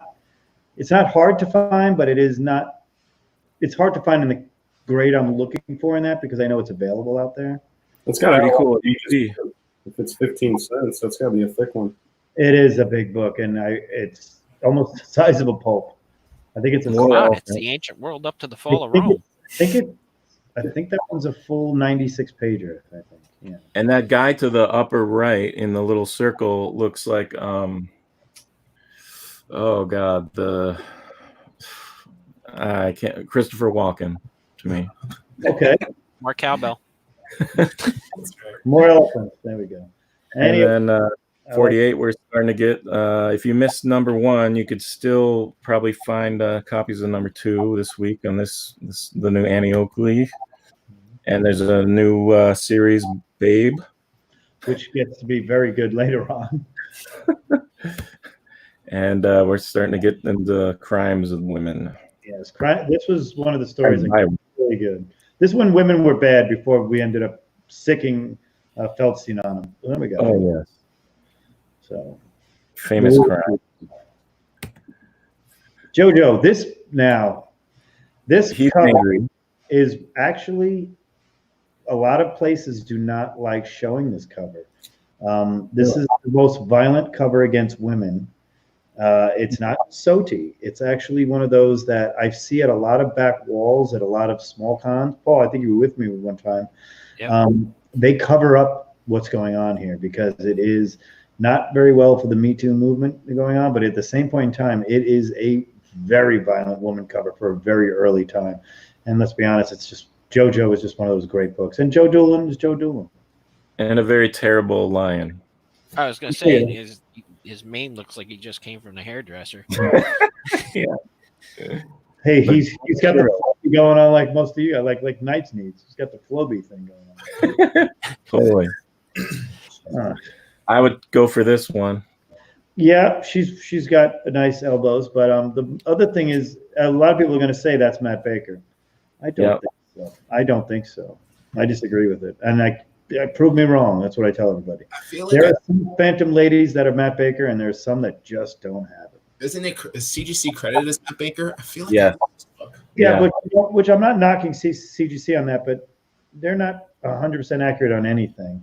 And a lot of times I tell them that they were wrong on a lot of it, especially like I brought this up one time, the Strange Tales run from 110 to 169.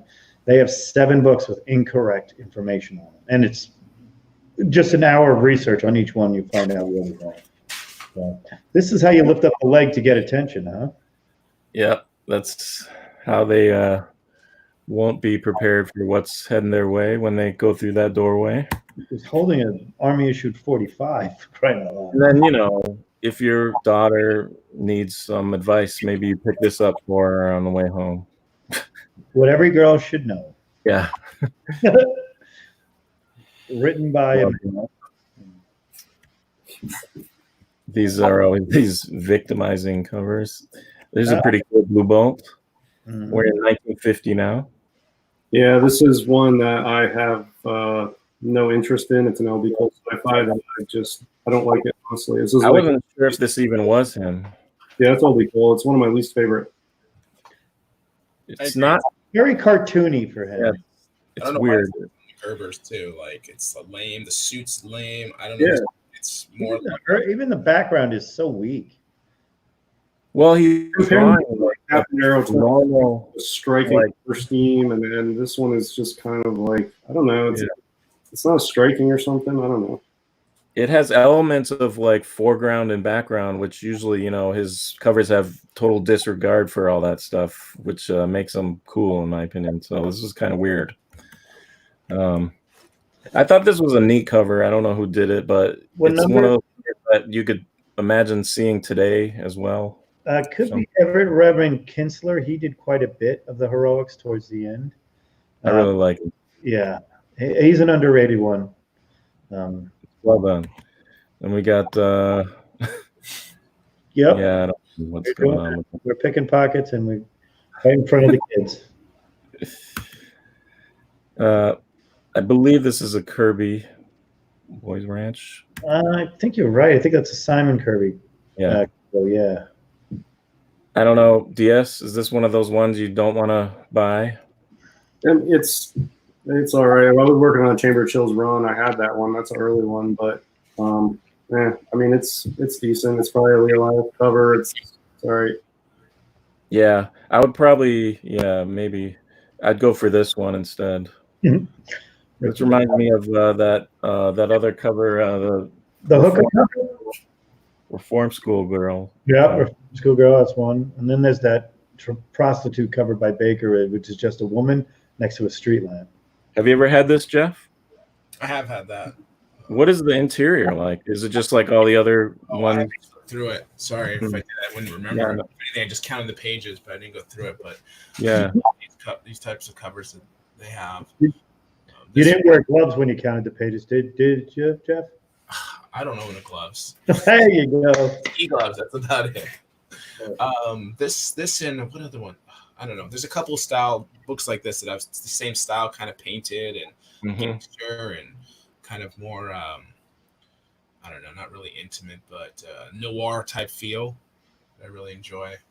This would be something you would like people wouldn't even think was a comic. If you saw it at like an antique shop, you might just think as a pulp or something, And we got Oh boy, here we go. that mystery. Strange. Life Machine. Those Harveys are good in person if you have a high grade one because the colors are really vibrant. But aside from that, they're not highly desired, but they are cool for what they are. I like this one. There's LB Kill. Yeah. This is him too, right? Yeah. Well, he did that Star Publishing. I think DS. He did all but one cover of the whole run. I think there were two that he didn't do. Jay Disbrow did the last cover of Spook, Right. and then Basil Wolverton did an issue of Blue Bolt 1/9 or something. But I think pretty much all the rest are him.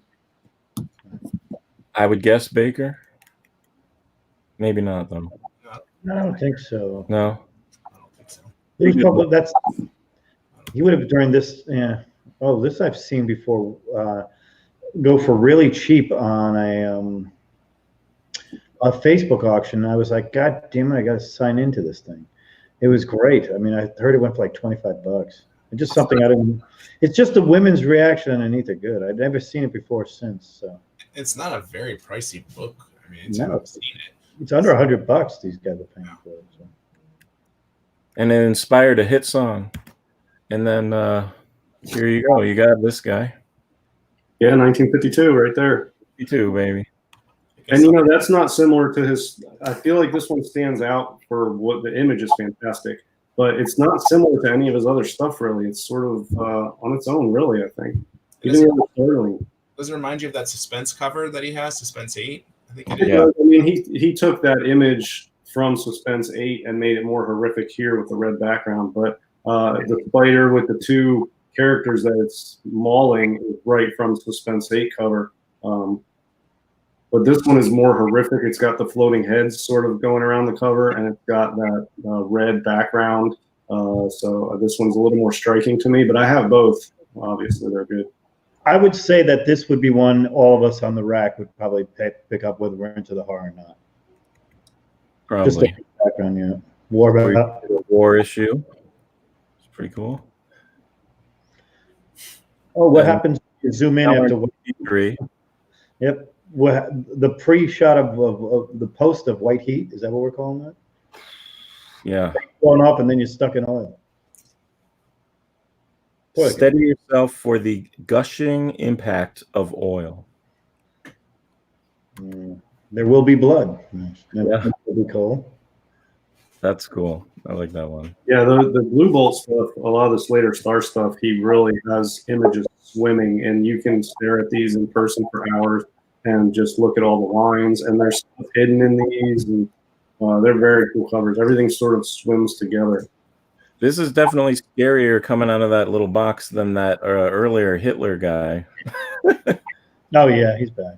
Actually, that looks a lot like if you ever follow there's one with the monster with the ring in the nose on a horrific. Reminds me of that. This one, that's one of the harder ones to find too for the Blue Bolt run. This one is a tough one, man. Yeah, because the horrifics, those are all the Don Heck head ones, right? So it's like a 3 or a 4 with the voodoo dude. Yep. Yeah. Number 1, number 3, and what? 8. This is a cool one. This is tough to find too. I like this one a lot. This reminds me of like a Neil Adams type cover, substance-wise. Something he would draw, but it's not. With the castle in the background, the castle, the ship, the giant figure. I think he did several of those. It reminds me of 7. Or I'm going to throw a Gene Colan Dracula's also looked like that a lot as well.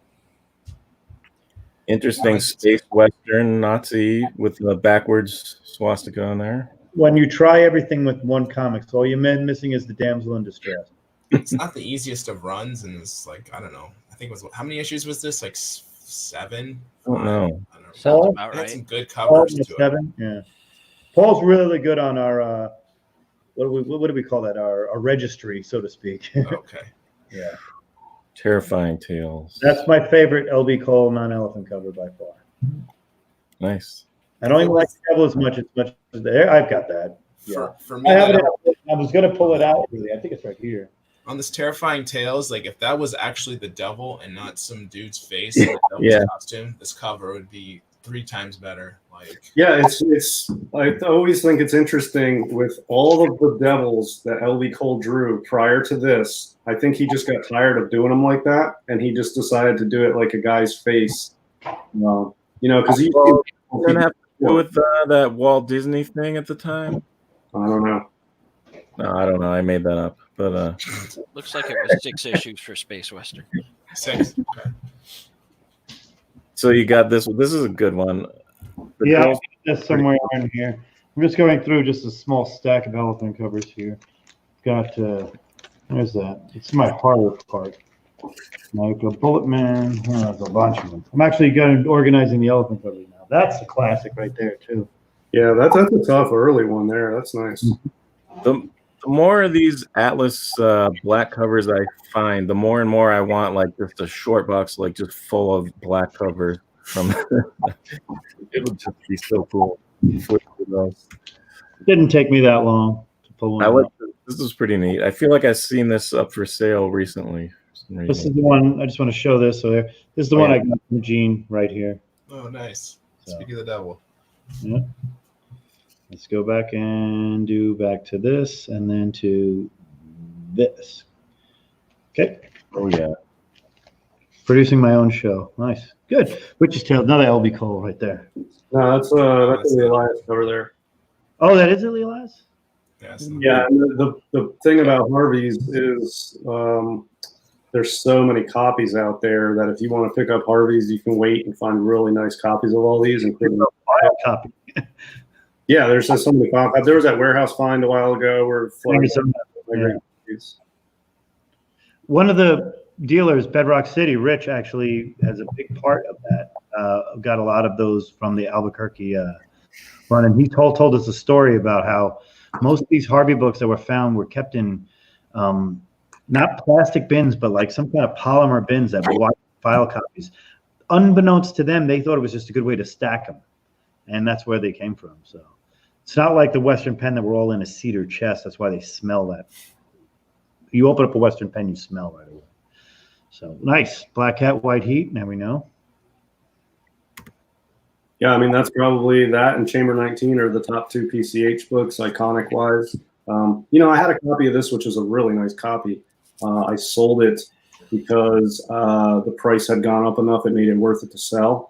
And after owning it, it really didn't do it for me anymore at the level it was being valued at. I like it, but it's just, I don't know. I've lost a little interest in this book since owning a really nice copy of it for a while. That happens. Excellent. Oh, we're back. Pretty great cover. Is that Craig? Who did this cover? It's not Feltzman.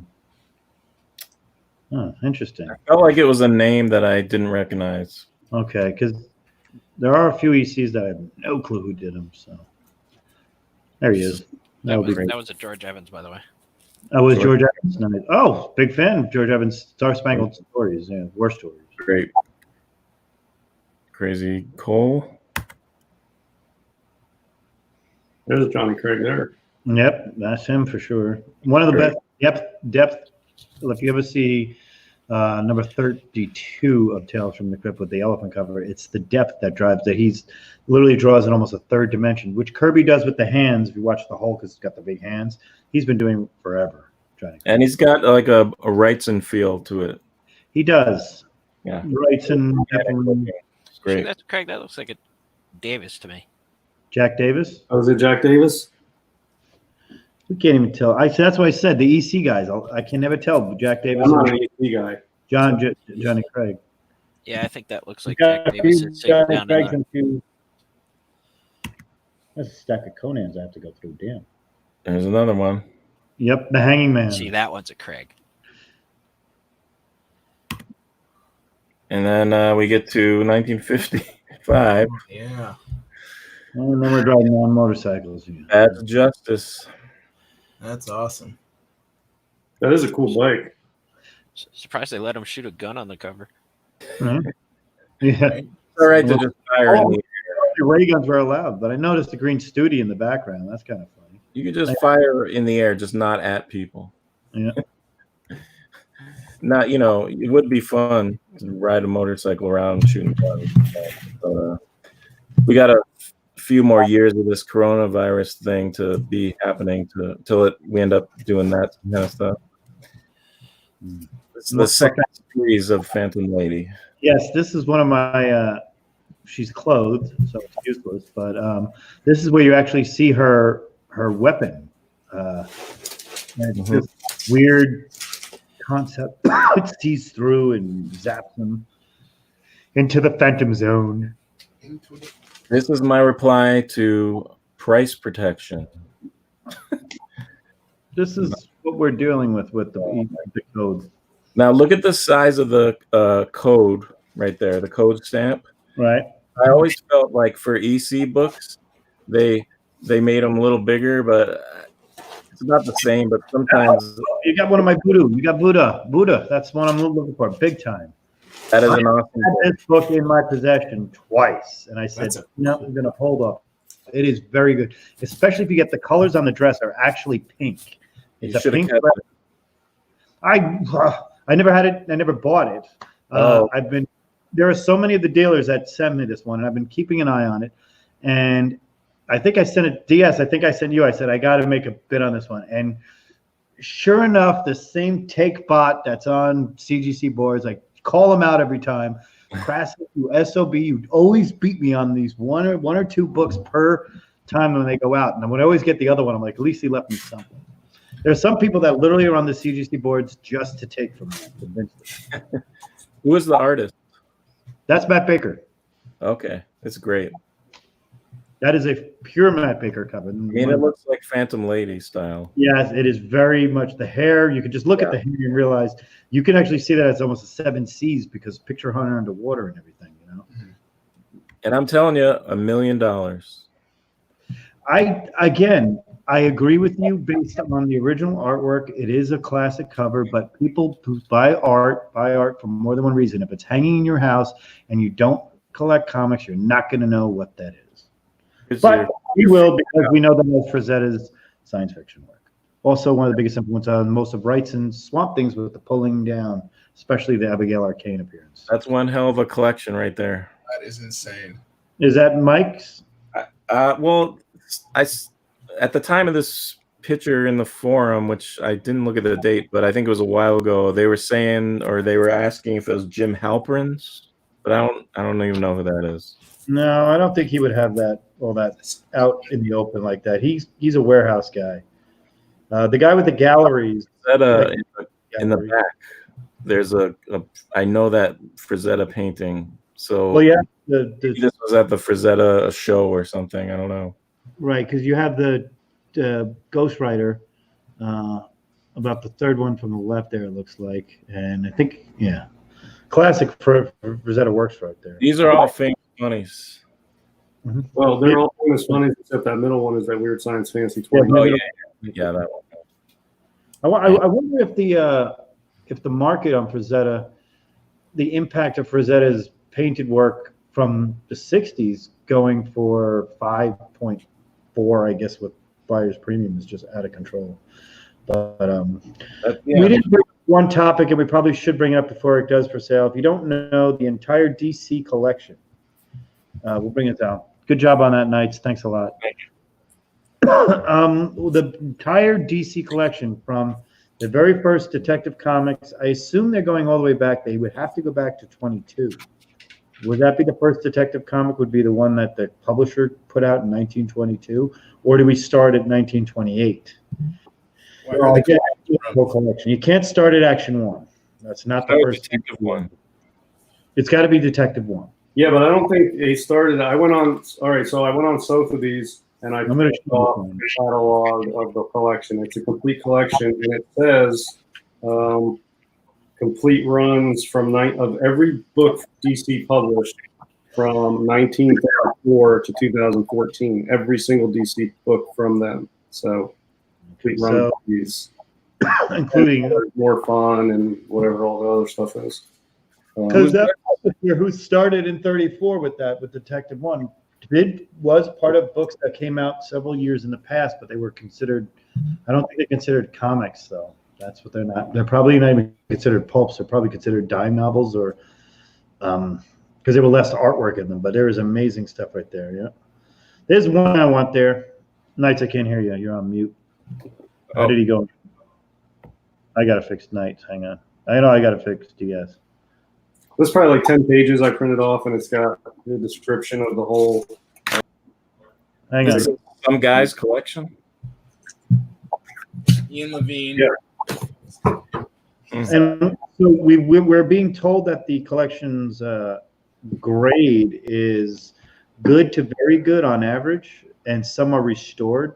Is that about right? Oh, I got that. I have to read that Conan of Crimea soon. But just to let you know, keep an eye out for that auction. There's a lot of, or whatever, however it sells. There might be a private deal. I mean, Sotheby's usually is an auction house. That's the $5.4 million piece right there. I love that cover. It would be $1 million piece easily. Get that one. We'll go with my opinion is a better piece than anything over there. I don't think anyone cared about Conan until he actually painted these. No, those books were no. I mean, Conan sprayed Conan in the '60s, and everything else was actually Wrightson. I probably had the book. I do have the book. Wrightson did Conan before Frazetta. Wrightson did a Conan cover. His only Conan cover was a book by Jeffrey L. Sprague, and it was a senior project for Wrightson when he was in high school. And it was produced by a company out of Baltimore, Maryland. I'll show you guys a copy. It's a small book. Paul, you've actually seen it in person. I handed it to you. 1967. That's 67. The other one was 66. It's the first Conan. It's the Conan Reader, if you look it up. There may be 2,000 copies of it. I found one for book price. I mean, that's one of the things about books. It's probably the best kept secret is unless you're buying a first edition signed copy of something, you're not going to spend a lot of money on a book. And you can get the same quality inside as you could there. But I have a lot of Tom Swift books from the turn of the century, 1919, 1920, with the original painted covers. Those are pretty cool to find if you get the dust jackets on those. Very hard to find. I've got 2 really, really nice ones. So, but hey, everybody, this was a great episode of Golden Guys, in my opinion. I was more of a fanboy in this one, even though I did the whole pulp thing of listening to this crew and everything else that I'm so honored to work with. Thanks again, everybody here. Thank you on the chat. I'm going to try to bring up the chat again. It's a little hard for me to see right now because of the 1966, they say, this one. Yep, that's about the same year. Yep, that's the Conan mentioned. Then you had the Conan Reader. And then what we got here? I have a couple of issues of Witch's Tales here. New comments. Here we go. DS, can't remember. So, okay, TJ. And that Battle Magazine with Frazetta the cover. Yes, that's a good one. Next week I will show that Frazetta Conan piece. It's in one of the books. I don't want to rip it out because there's a lot of Wrightson and Kaluta work in there in one of the fanzines. A good example, this might be it right here. There's one here from 78 with Jeffrey Jones before he, well, or she at this point, I don't know, because that's what Jeffrey Jones did. He became a woman. There's Mike Kaluta, Barry Windsor Smith, and Bernie Wrightson. So Conan wouldn't be in here, but one of my favorite things about this is you get cosplay from the 70s, and it's always Red Sonja being number one. We're going to close out on Red Sonja in black and white right there, and I know DS's eyes just lit up right now, so I'm going to show that one more time for everybody. There's the Conan Costume Parade. Cosplay was even good in 1970. Is that Wendy Panini or whatever her name is? That is... She always did that, the ElfQuest artist. Oh, yes. Actually, ElfQuest, that was in the... What was that, 1979 that came out, the first one? So it would have been around that time. Look at this, some Storm action. 1978, very good stuff. Some Superman, that looks like, I don't know who did that one. Bill Maher, look at this one. John Carter, Warlord of Mars. Where's that cosplay action? There we go. It is, no, there's 4 of them in here. And this is and no offense to this guy now, but that's one sad looking Conan. Okay, everybody. Thank you for being a friend. Thank you for being here. See you guys next week on the Golden Guys. You never know what's going to happen here. We talk pulps. We talk the spinner rack. I want to thank Paul. Why don't you're on, you put yourself on mute. Why don't you say goodbye to everybody in a cordial manner? Good night, everybody. We'll see you next week. Yes, we will. Jeff, want to take it from here, Mr. Guru? Oh, everybody's here. Yep, she coming in here and tell me it's time to go to bed. Yeah. Take Daddy to bed. Come on, he's tired. Great again. Thanks for listening to us, and we'll see you guys next time. Is that Gavin? No, that's Ivy. Ivy's doing that. Oh, nice. Hi. Midwest Ball and Chain herself. Knights, what do you got? Anything you want to share or talk about before we do anything? Keep safe, everybody. And yeah, that's it. Stop touching your face. Stop touching your face. Beards are exceptions. Go ahead. Stay safe, and we'll catch you next week. All right. One thing I have, just a little housekeeping announcement. Tomorrow night is the Greatest Comic Show with John and Alec and the crew. Also, our Comic Core is going to be doing a major big announcement, and coming soon. We're excited to announce it. We're working on finalizing it's boots on the ground right now, trying to get some stuff. But we're looking to help everybody, artists, writers, and creators, and just trying to do what we can do, and local comic book shops in particular. During this time, we're going to band together, and we might ask every one of the people on the panel and you guys in the chat to help us out if we need it. But thank you guys very much. Thank you for being a friend. See you next week. Let me try to get a nice ending close here. Which one do we like today? Let's end it with this one. Nah, we're done.